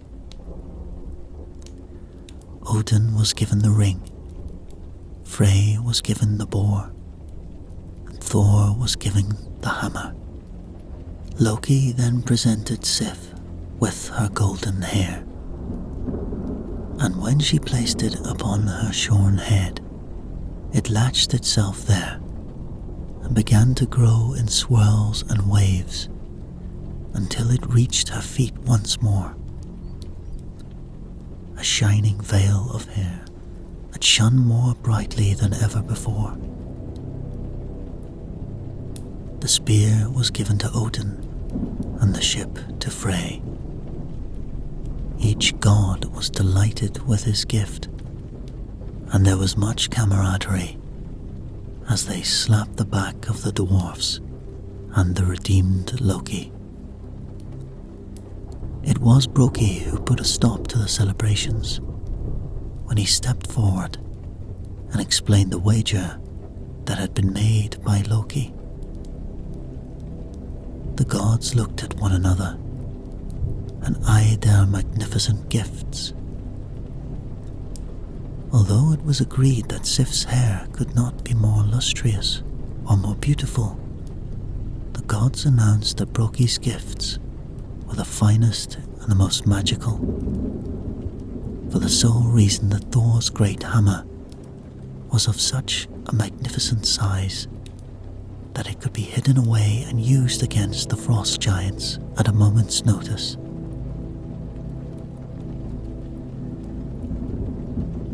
Loki's games had backfired, and he turned on his heels and fled before Brokey could undertake his part of the bargain and beheaded him.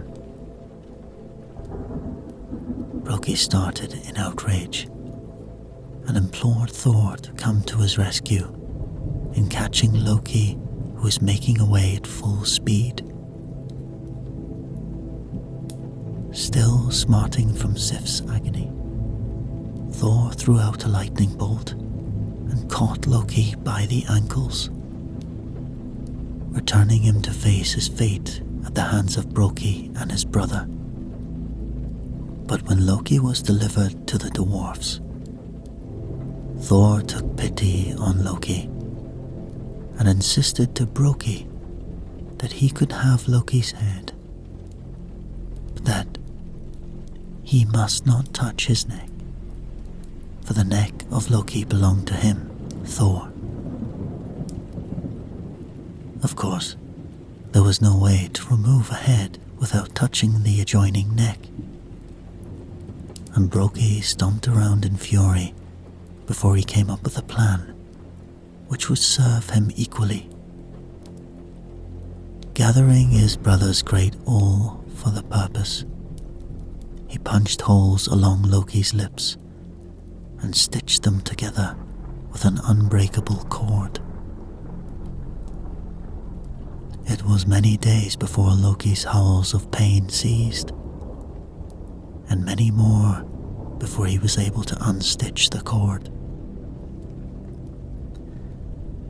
Loki did not speak for almost 100 days, as his torn lips were so painful he could not bear to move them. In time, however, Loki was able to speak once again, causing Thor and everyone in Asgard to rue the day that the wager was broken.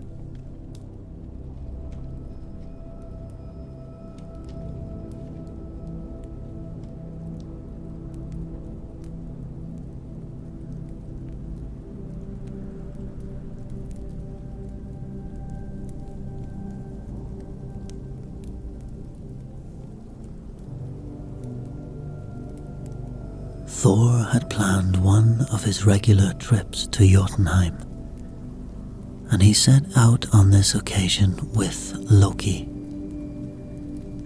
It had not been many months since Loki had stolen Sif's hair, and Thor decided that it was safer for all if Loki was under his own keen eye. So it was that they set out in Thor's chariot, and as night fell, they came upon the hut of a peasant, where they requested a bed for the night. The peasant lived in a small hut with his wife and 2 children, and although they did not have as much food to spare, they offered it all to Thor, who ate greedily. It soon became clear that there was not anywhere near enough food for all. So,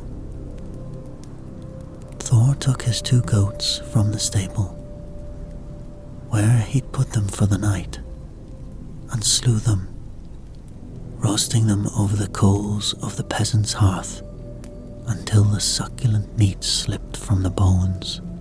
He threw down his cloak onto the floor and requested that the bones be placed there. The peasant and his family were in ecstasy, for it had been many months since they had tasted fresh meat, and so carried away was the peasant himself that when Thor looked away from his meal, he slyly cut into the bone of the goat leg and tasted the marrow. When the meal was finished, Thor wrapped up the bones and placed them outside the door, and the 2 gods settled down for the night. When morning came, Thor opened the door and, pulling aside his cloak, set free the 2 goats which had been reborn. He noticed, however, that one of his goats was rather lame, and that his front right leg appeared to be damaged in some way, so that he found it difficult to walk. Thor was furious. He was furious that his commands had been so ravishly disregarded, and he realized that he would have to leave the goat behind, for it was too lame to travel. He thrust his great hammer into the air and was about to slaughter the entire family, when the peasant crept forward and confessed that he alone was the one who had eaten the bone.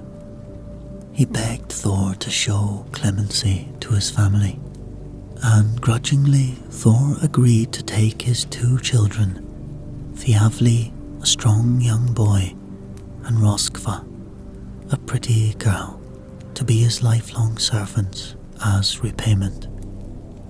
So the peasant was left with the goats, and the 4 set out on foot, the chariot left behind, until the crippled goat could walk again. The countryside was cold and sparse. What water they could find to drink was tainted by the smell of giants, and Thor became ill-tempered. Eventually, night began to fall, and they were forced to find a place in which to sleep.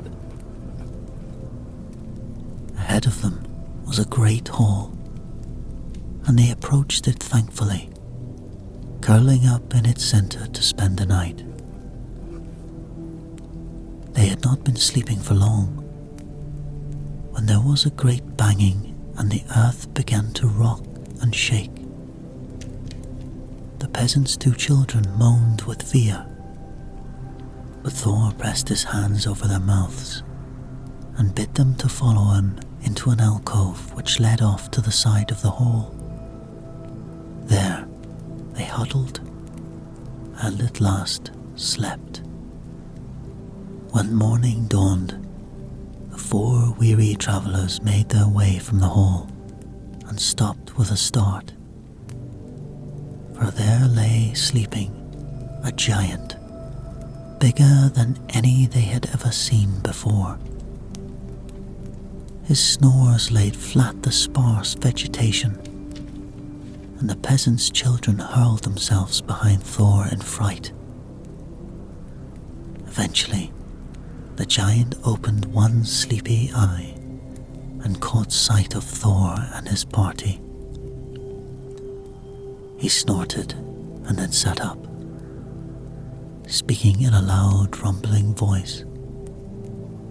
"So, you are the ones who dared to make your camp in my mitten."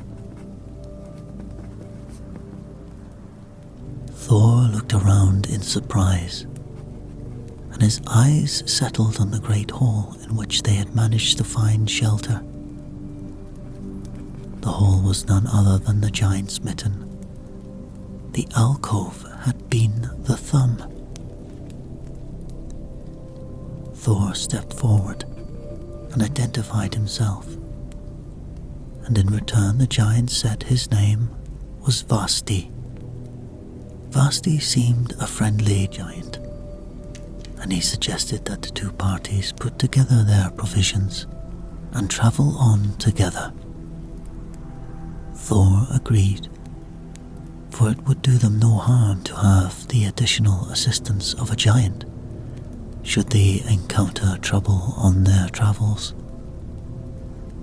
And so they set off, Thor, Loki, and the children scuttling along in the giant's footsteps.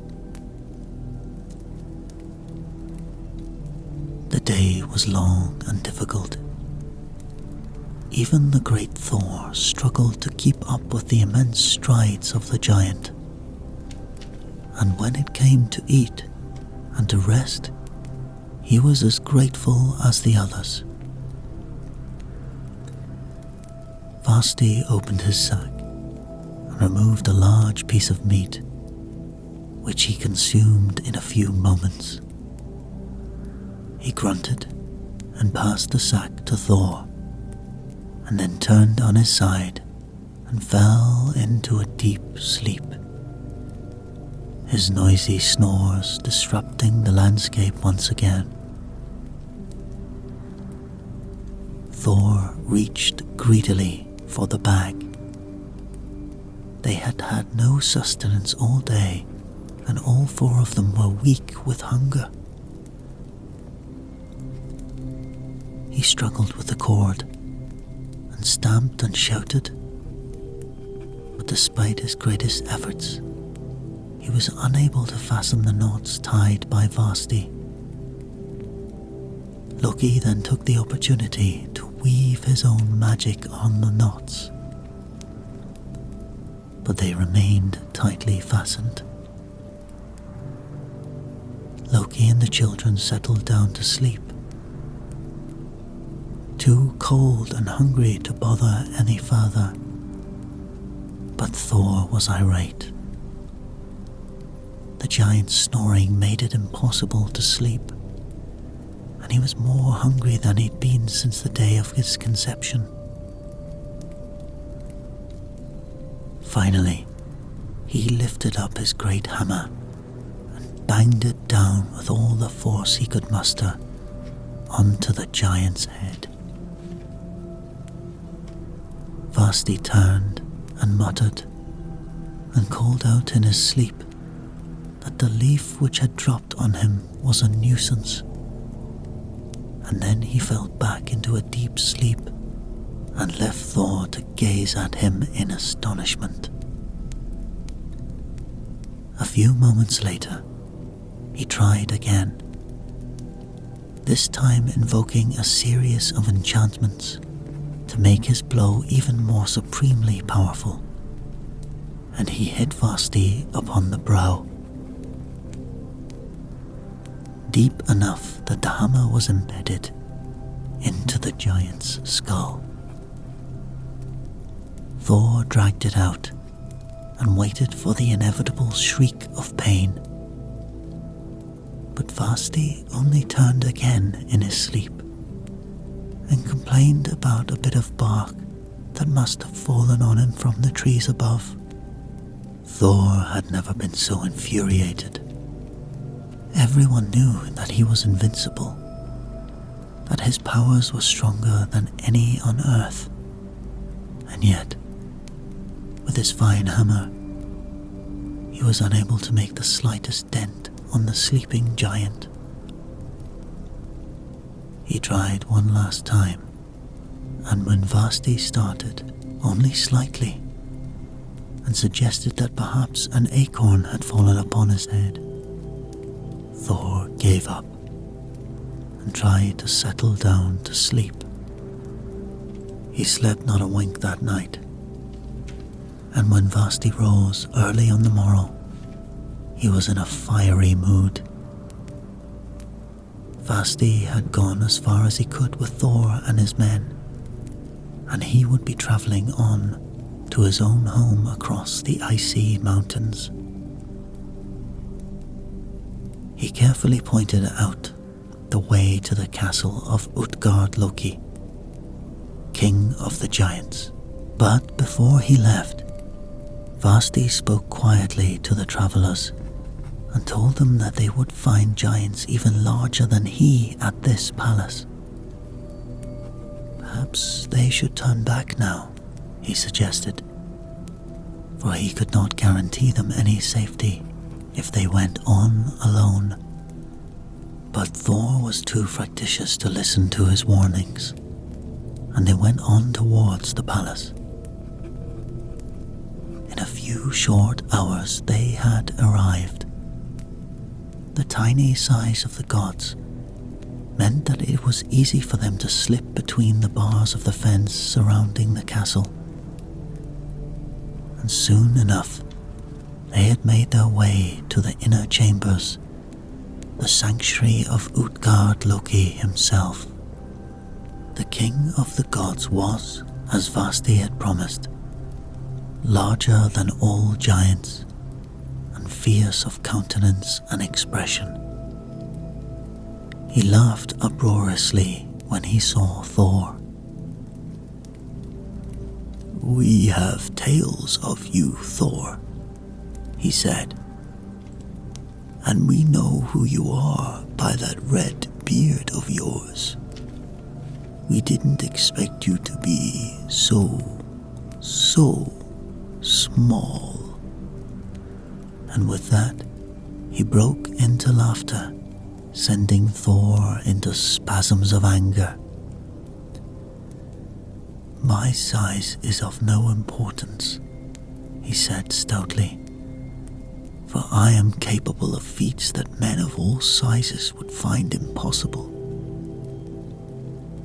Loki, who had also suffered enough on their journey, leapt forward in Thor's defense. "We shall challenge you to beat our many talents," he shouted. "And to begin with, I challenge you to find someone in your ranks who can eat a meal more quickly than I can." Now, Loki was more confident of winning such a feat, for he had an appetite that was keener than most gods at the best of times. Here, he was virtually starving after 2 days without any food. The king nodded and signaled to his cook to join them. The table was laden with platters of bones, gravy, and huge slices of dripping meat. At the sound of the horn, the cook and Loki began to eat.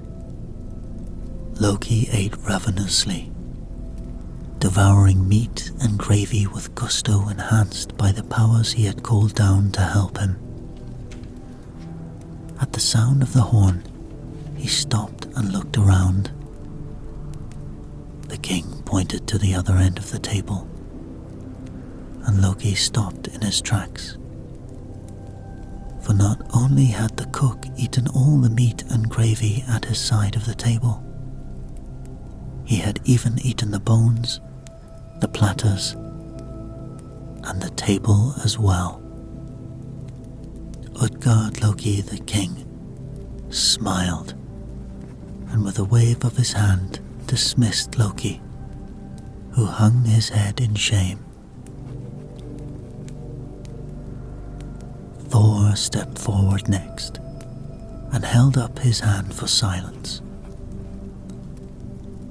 I hereby challenge any man or giant to drink a greater draught than me.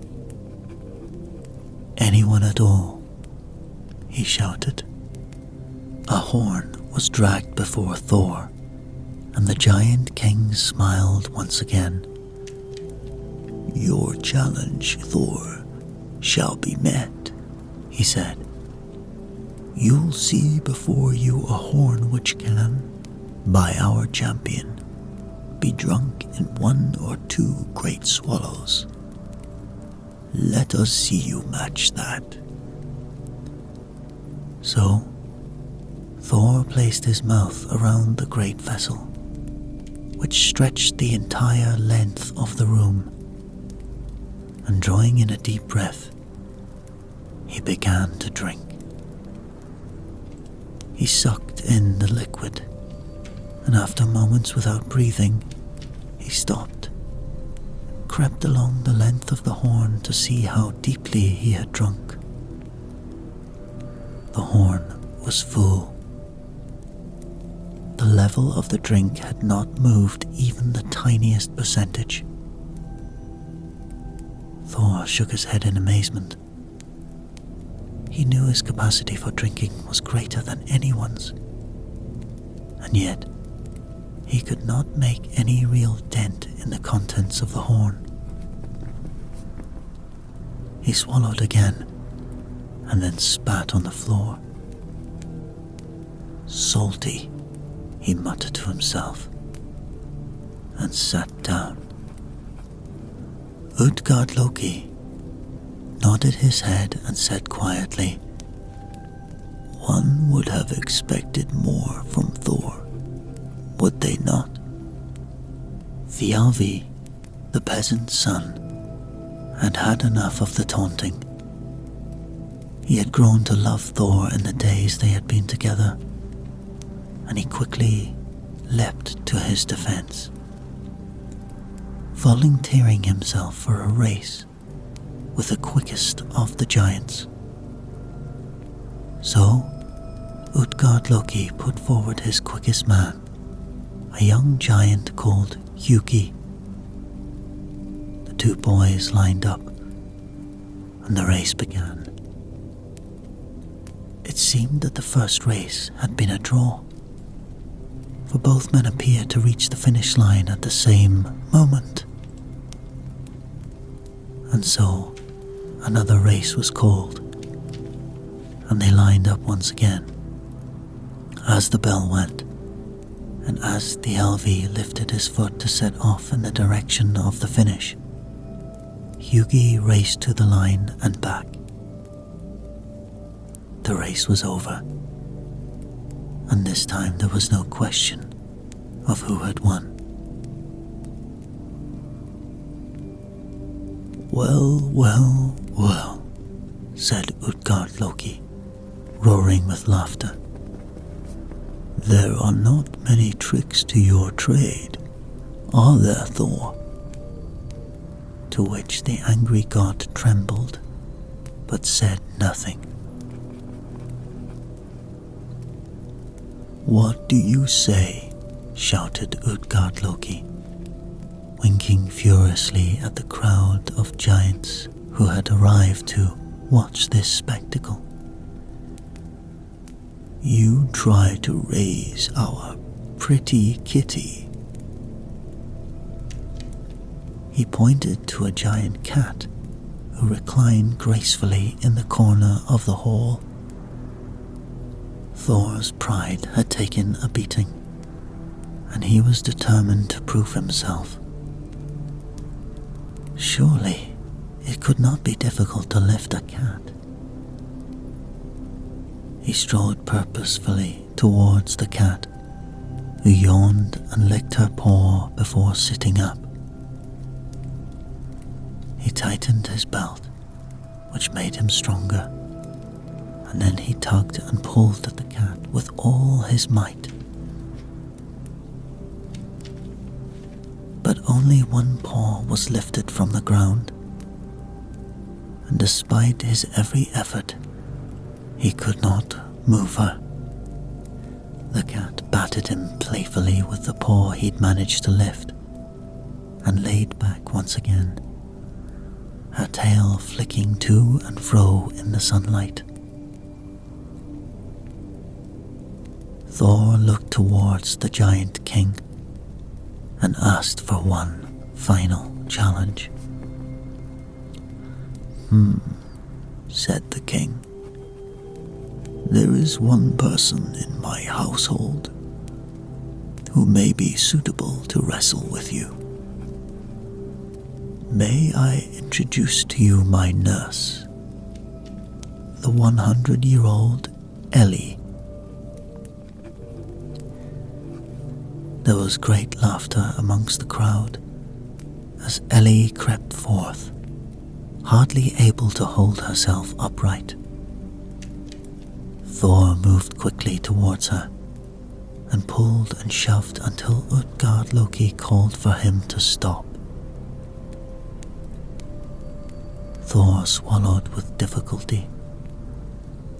He was bewildered and he was furious. He stared at Utgard Loki and said quietly, I have been beaten. Until this day, I thought there was no one greater than I. You have shown me my place, and for that I must respect you. Thor signaled to Thialvi and Roskva, and with Loki on one arm, they made to leave the hall, defeated and humiliated.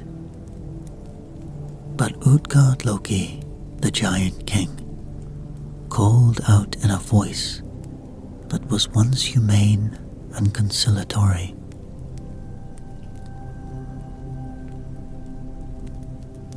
You have come here today against my will, he said proudly. This is our home, and you are not welcome here. Your show of strength is not welcome here. I was forced to do something to keep you away forever. At that, the giant transformed, and in an instant, he became Vasti. Do you recognize me? He said. When I lay sleeping just last night, I took the precaution of placing a mountain over my head, one which was invisible to you, Thor.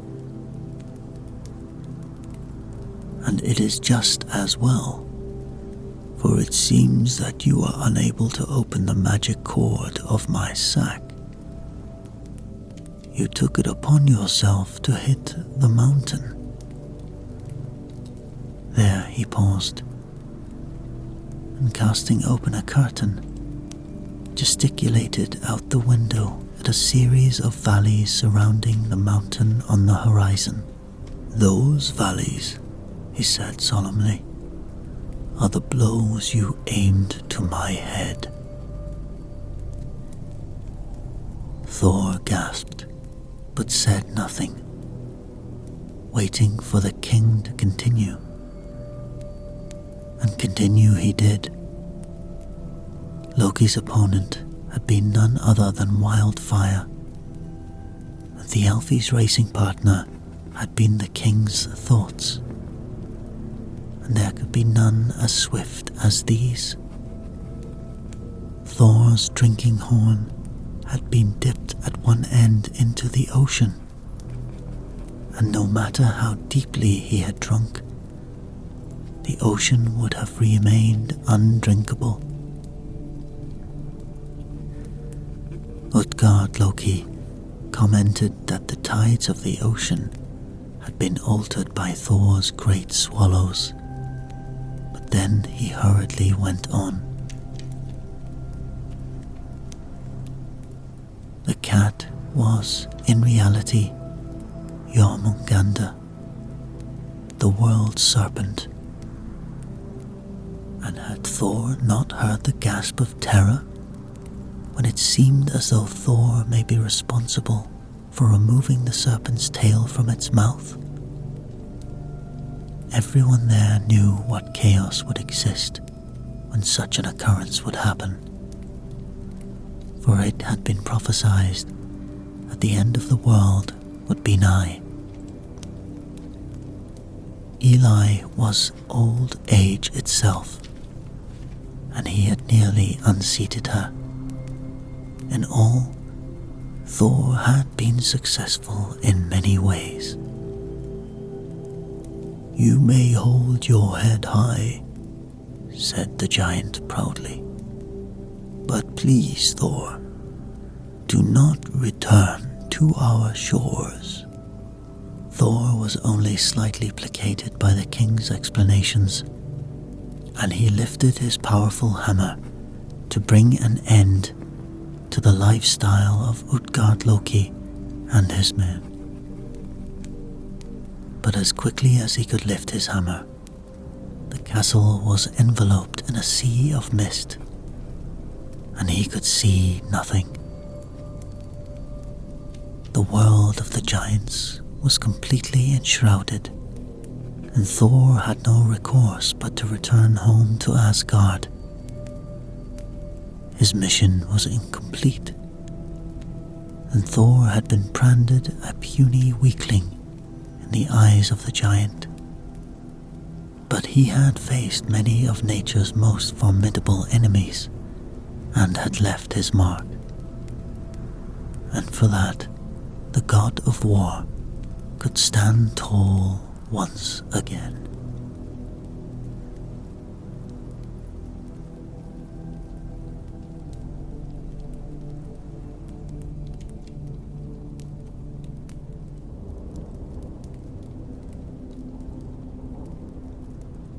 Balder was the beautiful, radiant god of light and innocence.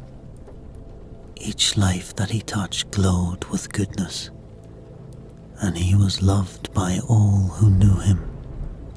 His twin brother Hodr, who was blind, and Balder tended to him with every kindness and consideration. Hodr worshipped Balder and would do nothing in his power to harm him.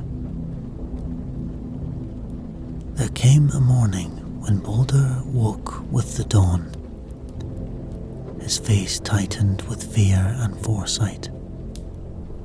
He had dreamed of his own death, and he lay there petrified, aware, somehow, that the strength of this dream forecasted sinister things to come. So Balder travelled to see Odin, who listened carefully and knew at once that the fears of his son were justified.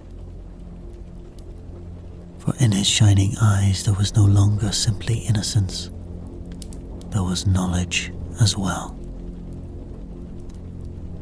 Odin went at once to his throne at the top of the Yggdrasil,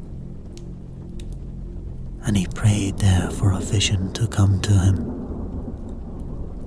At once, he saw the head of Vala, the seer, come to him, and he knew he must travel to Hel's kingdom to visit Vala's grave. Only then he would learn the truth of his favorite son's fate. It was many long days before Odin reached the innermost gates on Hel's estate.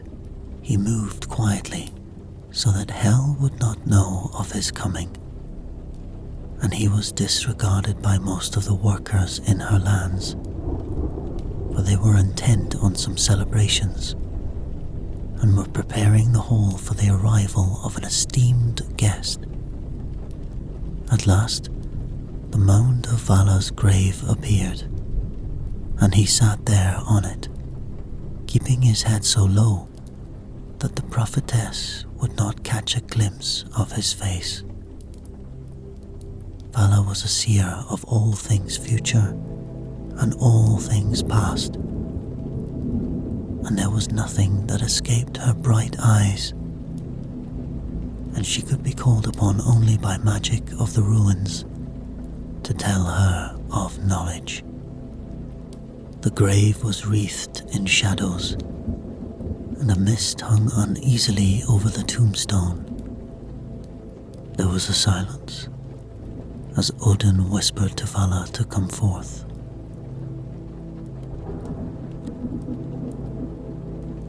Baldur's brother will slay him, said Vala, and with that she withdrew into her grave. Odin leapt up and cried out, "With the power of the ruins, you must tell me more. Tell me, Vala, which esteemed guest does Hel prepare for?"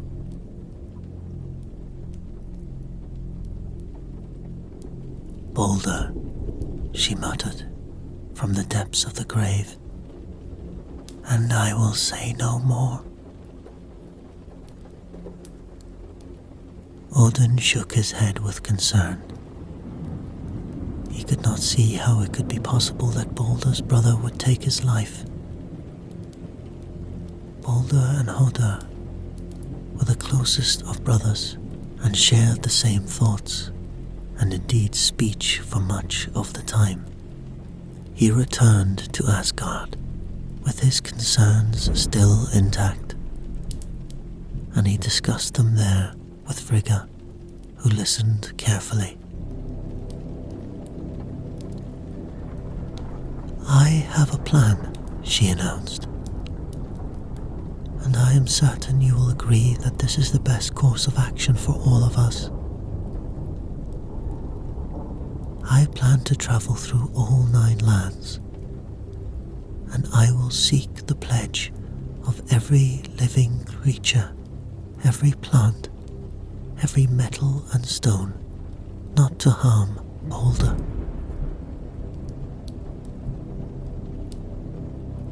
And Frigga was as good as her word, for on the morrow she set out and travelled far and wide.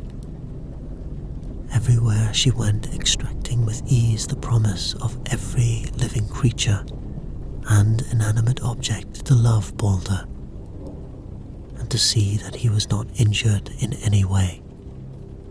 And so it was that Baldur was immune to injury of any kind, and it became a game among the children of Asgard to aim their spears and arrows at him and laugh as they bounced off, leaving him unharmed.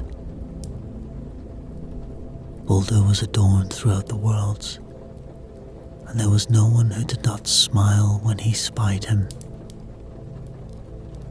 No one, that is, except Loki, whose jealousy of Baldur had reached an unbearable pitch. Each night he ruminated over the ways in which he could murder Baldur, but he could think of none. Frigga had taken care to involve all possible dangers in her oath, and there was nothing now that would hurt him. But the scheming Loki was not unwise, and soon he came up with a plan.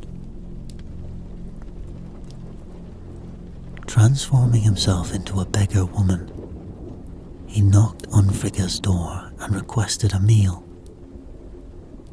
Frigga was pleased to offer her hospitality, and she sat down to keep the beggar company as she ate.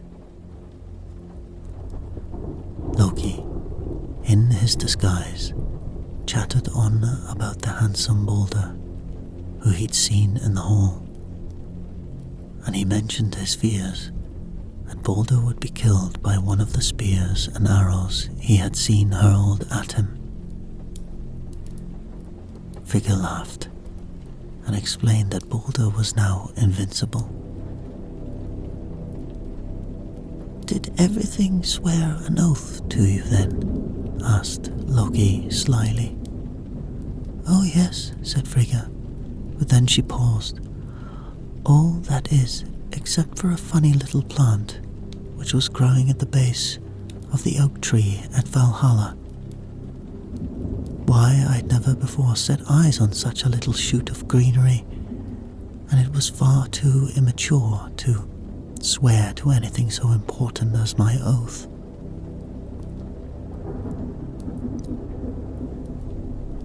"What's it called?" asked Loki again. Said Frigga, still unaware of the dangers her information might invoke. "Mistletoe. Yes, mistletoe." Loki thanked Frigga hastily for his meal and left her palace, transforming at once into his mischievous self and travelling to Valhalla as quickly as his feet would take him. He carefully plucked up the budding mistletoe and returned to Odin's hall, where Balder played with the younger gods and goddesses as they shot him unsuccessfully with arms of every shape and size. Hoder was standing frowning in the corner, and Loki whispered for him to come over. "What is it, Hoder?" he asked. "Nothing, really. Just that I cannot join their games," said Hoder quietly. "Come with me," said Loki, "for I can help."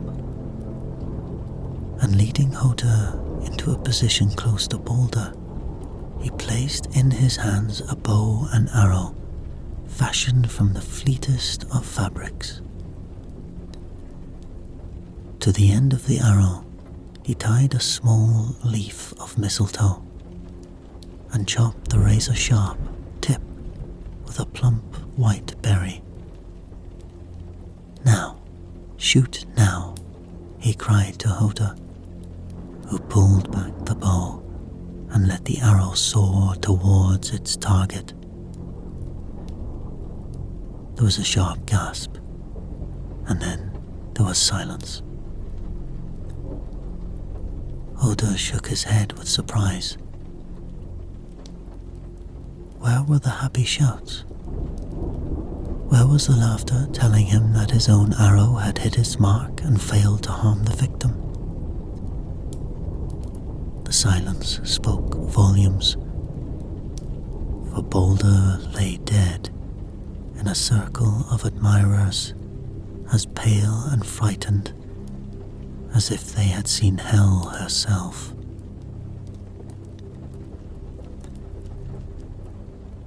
The agony spread across Asgard like a great wave. When it was discovered who had shot the fatal blow, Hoder was sent far from his family and left alone in the wilderness. He had not yet had a moment to utter the name of the god who had encouraged him to penetrate this grave crime, and his misery kept him silent. Frigga was drowning in grief. She begged Hermod, the swiftest of her sons, to set out at once to Vilheim to beg Hel to release Balder to them all.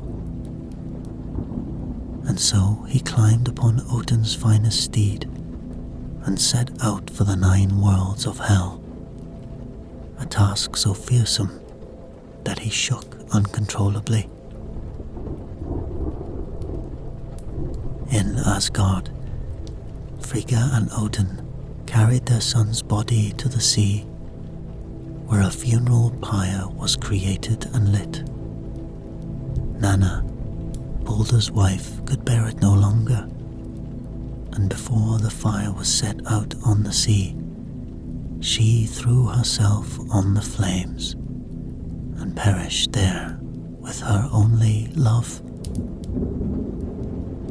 As a token of their great affection and esteem, the gods offered one by one their most prized possessions and laid them on the pyre as it set out for the wild seas. Odin produced his magic ring, and the greatest gods of Asgard gathered to see the passing of Balder. And so the blazing ship left the shore with full sail set, and then darkness swallowed it, and Balder had gone. Throughout this time, Hermod had been travelling at great speed towards Hel. He rode for 9 days and 9 nights, never taking a moment to sleep. He galloped on and on, bribing the watchman of each gate to let him past and invoking the name of Balder as the reason for his journey. At last, he reached the hall of Hel, where he found Balder sitting easily with Nanna, in great comfort and looking quite content. Hel stood by his side, keeping a close watch on her newest visitor. He looked up at Hermod with disdain, for everyone knew that once a spirit had reached Hel, it could not be released.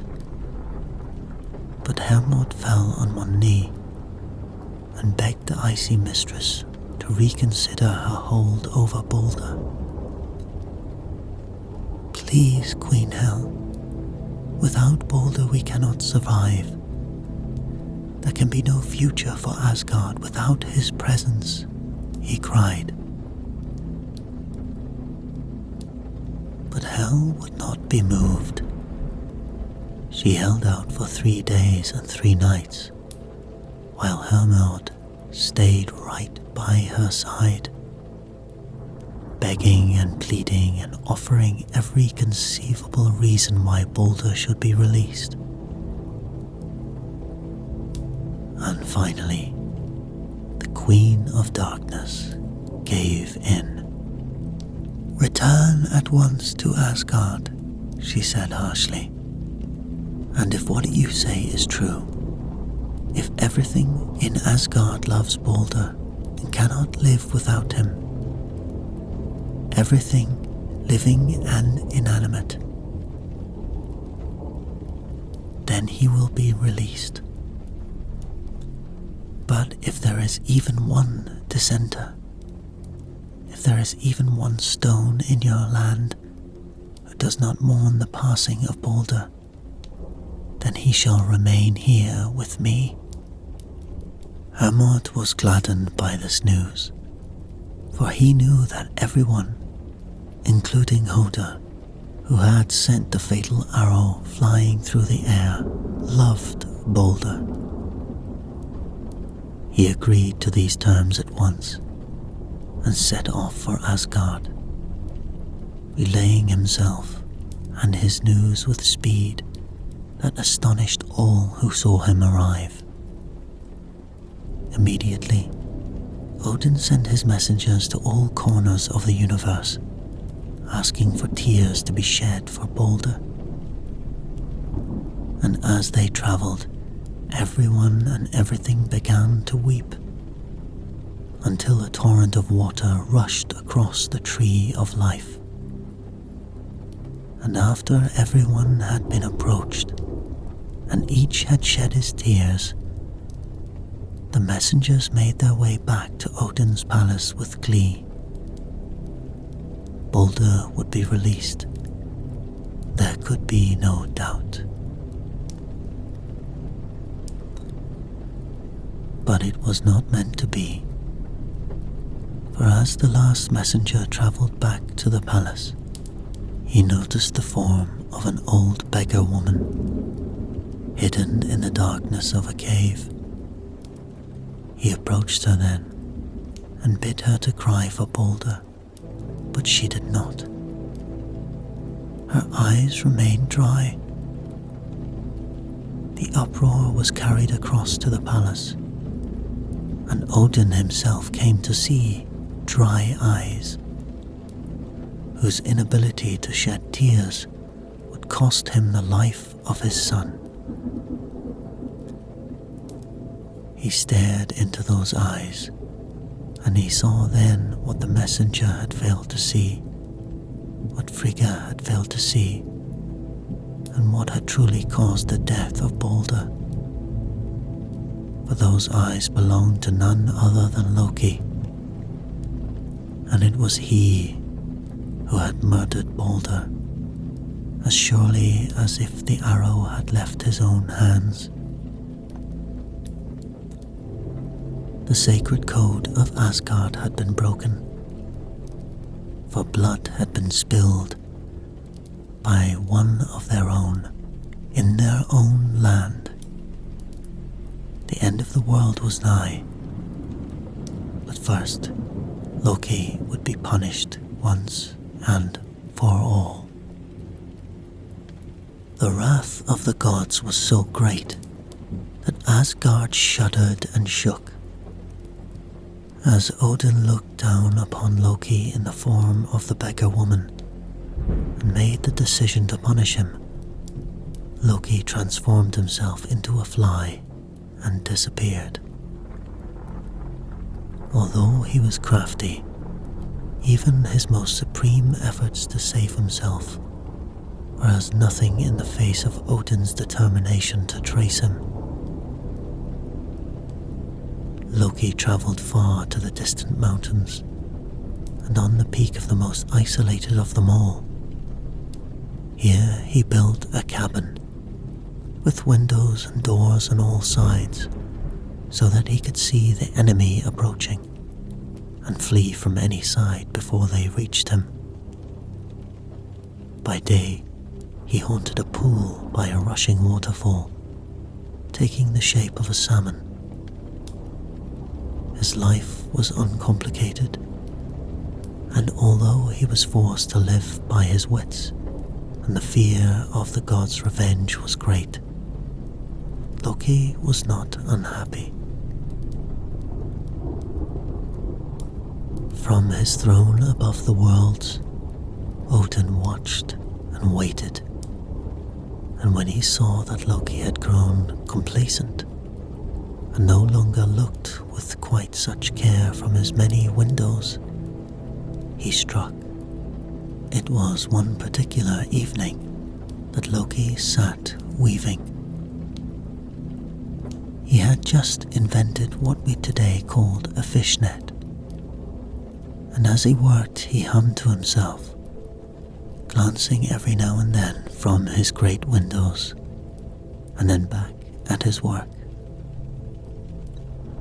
The gods were almost upon him when he first noticed them, and they were led by Aesir, who was known amongst all gods for his wisdom and ability to unravel the tricks of even the most seasoned trickster. And as he saw them arriving, Loki fled from the back door and transformed himself into a salmon and leapt into the pond.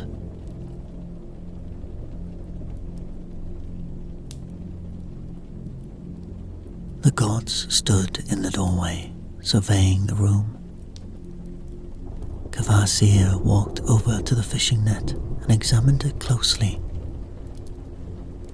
His eyes caught a glimmer of fish scales on the floor, and he nodded sagely. "It is my assessment," he said, "that our Loki has become a fish, and," he held up the fishing net, "we will catch him with his own web." The gods made their way to the stream, which lay at the bottom of the waterfall. Throwing the net into the water, they waited for daybreak, when Loki the salmon would enter the waters and be caught in his own net. Of course, Loki was too clever to be trapped so easily, and he swam beneath the net and far away from that part of the pond where the gods were fishing. Aesir soon realized their mistake, and he ordered that rocks be placed at the bottom of the net so that none could swim beneath it. And they waited. Loki looked with amusement at the god's trap and gracefully soared through the air above the net, his eyes glinting in the early morning light. And as his fins were just inches from the water, and when he was so close to escape that he had begun to plan his celebrations, two firm hands were thrust out, and he was lifted into the air. He hardly dared look at his captor, and he began to tremble when he saw that it was none other than Thor who had moved so swiftly to catch him. "I command you to take your own form, Loki," he shouted, holding tight to the smooth scales of the salmon. Loki knew he was beaten.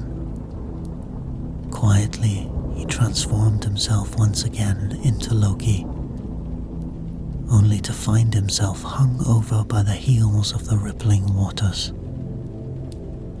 And as Thor raised his great hammer to beat Loki to death, a hand reached out and stopped him. It was Odin, and he spoke gently and with enormous purpose. "Death is too good for this rodent," he whispered. "Take him at once to the Hell's worlds and tie him there for good." And so it was that Loki was taken to Filheim, where Thor grabbed 3 massive rocks and formed a platform for the hapless trickster. Then Loki's 2 sons, Vali and Nari, were brought forth, and an enchantment was laid upon Vali so that he took the form of a wolf and attacked his brother Nari, tearing him to pieces in front of his anguished father. Gathering up Nari's entrails, which were now endowed with magic properties, he tied Loki's limbs so that he lay across the 3 rocks, unable to move. The entrails would tighten with every effort he made to escape, and to ensure that he could not use trickery to free himself, Thor placed the rocks on a precipice. One false move, and he could be sent crashing to his death in the canyon below. Finally, Skadi caught a poisonous snake and trapped it by its tail so that it hung over Loki's face, dripping venom into his mouth so that he screamed with pain and terror. He began to convulse, and was such a terrible sight that his wife rushed forward and begged to be allowed to stand beside him, holding a bowl with which to collect the poison. The work of the gods was done. They turned then and left, and Loki's wife remained with her husband, ever true to her wedding vows. Every day or so, she moved from her position at his side in order to empty her bowl. And Loki's convulsions brought an earthquake to Asgard that lasted just as long as it took her to return with her bowl. They remained there until the end of time, for the gods, that is. The end of time was nigh, and it was Ragnarök. The end of the world had been prophesied from its beginning, and everyone across the world knew what to expect when Ragnarök fell upon them. For Ragnarök was the twilight of the gods, an end to the golden years of Asgard, an end to the palaces of delight, an end to the timeless world where nothing could interfere. It was the death of Balder that set the stage for the end of the world, and it was Loki's crimes which had laid in place the main characters. And when the action had begun, there was no stopping it. When evil entered Asgard, it tainted all 9 worlds. Sol and Mani, high in the sky, paled with fright, and their chariots slowed as they moved with effort across the sky. They knew that the wolves would soon be upon them, and that it would only be a matter of time before eternal darkness would fall once again. And when Sol and Mani had been devoured, there was no light to shine on the earth, and the terrible cold crept into the warm reaches of summer and drew from the soil what was growing there. Snow began to drift down upon the freezing land, and soon it snowed a little faster and a little harder, until the earth was covered once again in a dark layer of ice.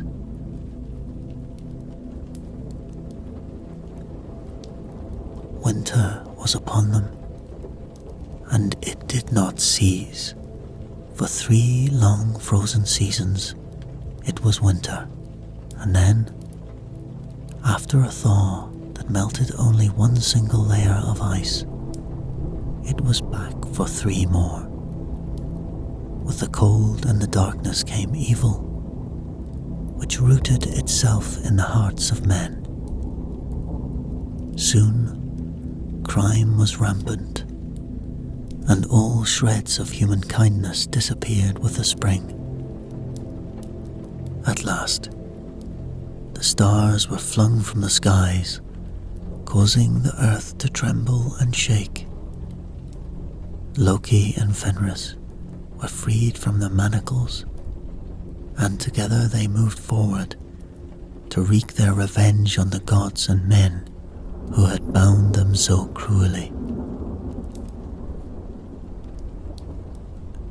At the bottom of Yggdrasil, there was a groan that emanated the entire length of the tree, for at that moment, Nidhogg had gnawed through the root of the world tree, which quivered and shook from the bottom. Heimdall knew at once what was upon them, and raising his mighty horn to his lips, he blew the call that filled the heart of the gods and mankind with terror. Ragnarök. The gods sprang from their beds and thrust aside the finery that hung in their bedchambers. They armed themselves and mounted their horses, ready for the war that had been expected since the beginning of time. They moved quickly over the rainbow bridge, and they reached the field of Vigrid. where the last battle would be fought.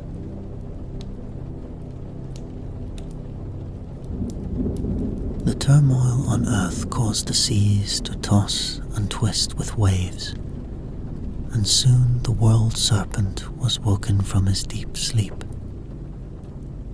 The movement of the seas yanked the serpent's tail from his mouth, and it lashed around, sending waves crashing in every direction. And as the serpent crawled out upon the land for the first time, a tidal wave swelled across the earth and set afloat the ship of the dead, which had been constructed from the nails of the dead whose relatives had failed in their duties and had neglected to pare the nails of the deceased when they were laid to rest. As the wind caught the blackened sail, Loki leapt aboard and took her wheel, the ship of the undead captained by the personification of all evil. Loki called upon the fire gods from Muspel, and they arrived in terrible glory. Another ship had set out for Vigrid, and this was steered by Hrym and crewed by the frost giants who had waited many centuries for this battle. Across the raging seas, both vessels made for the battlefield. As they travelled, Hel crept from her underground estate, bringing with her Nithog and the hellhound Garm.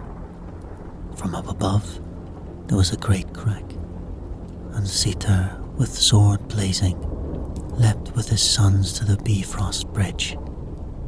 From up above, there was a great crack, and Sita, with his sword blazing, leapt with his sons to the Bifrost Bridge, and with one swoop they felled it, and sent the shimmering rainbow crashing to the depths below. Quickly, Odin escaped from the battlefield, and slipped one last time to the Udar fountain, where the Norns sat quietly accepting their fate. He leant over Ymir and requested her wisdom, but for once the head would not talk to him, and he remounted his horse and returned to the field, frightened and aware that he had no powers left with which to defend his people. The opposing armies lined themselves up on Vigrid Field. On one side were the Aesir, the Vanir. On the other, the fire giants, the frost giants, the undead with Hel, and Loki with his children. The air was filled with poison and the stench of evil from the opposing army. Yet the gods held up their heads and prepared for a battle to end all time. And so it was that the ancient enemies came to blows. Odin first met with the evil Fenris, and as he charged towards the fierce wolf, Fenris's massive jaws stretched open, and Odin was flung deep into the red throat. Thor stopped in his tracks, the death of his father burning deep in his breast.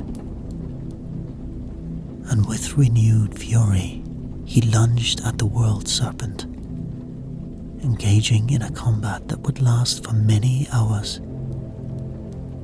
His hammer laid blow after blow on the serpent, and at last there was silence. Thor sat back in exhaustion, Jormungandr dying at his side. But as Thor made to move forward, to carry on and support his kin in further battles, the massive serpent exhaled one last time, in a cloud of poison so vile that Thor fell at once, lifeless in the mists of the serpent's breath.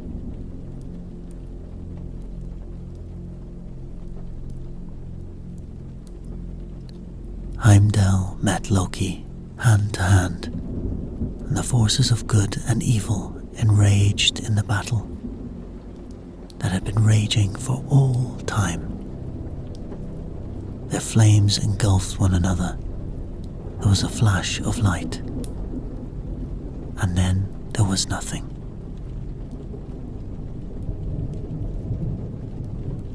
The silent Vidar came rushing from a distant part of the plain to avenge the death of Odin, and he laid upon the jaw of Fenris a shoe which had been created for this day. With his arms and legs in motion, he tore the wolf's head from his body and then lay back in a pool of blood. Of all the gods, only Frey was left fighting. He battled valiantly, and as he lay down giant after giant, he felt a warmth on the back of his neck that meant only one thing. The heat burned and sizzled his skin, and as he turned, he found himself face to face with Sita. With a cry of rage that howled through the torn land and shook the massive stem of the world ash, Yggdrasil, Sita flung down bolts of fire that engulfed the golden palaces of the gods, and each of the worlds which lay beneath it. The heat caused the seas to bubble and to boil, and there came at once a wreath of smoke that blotted out the fire, and then the world. At last, all was as it had been in the beginning. There was blackness. There was chaos. There was a nothingness that stretched as far as there was space.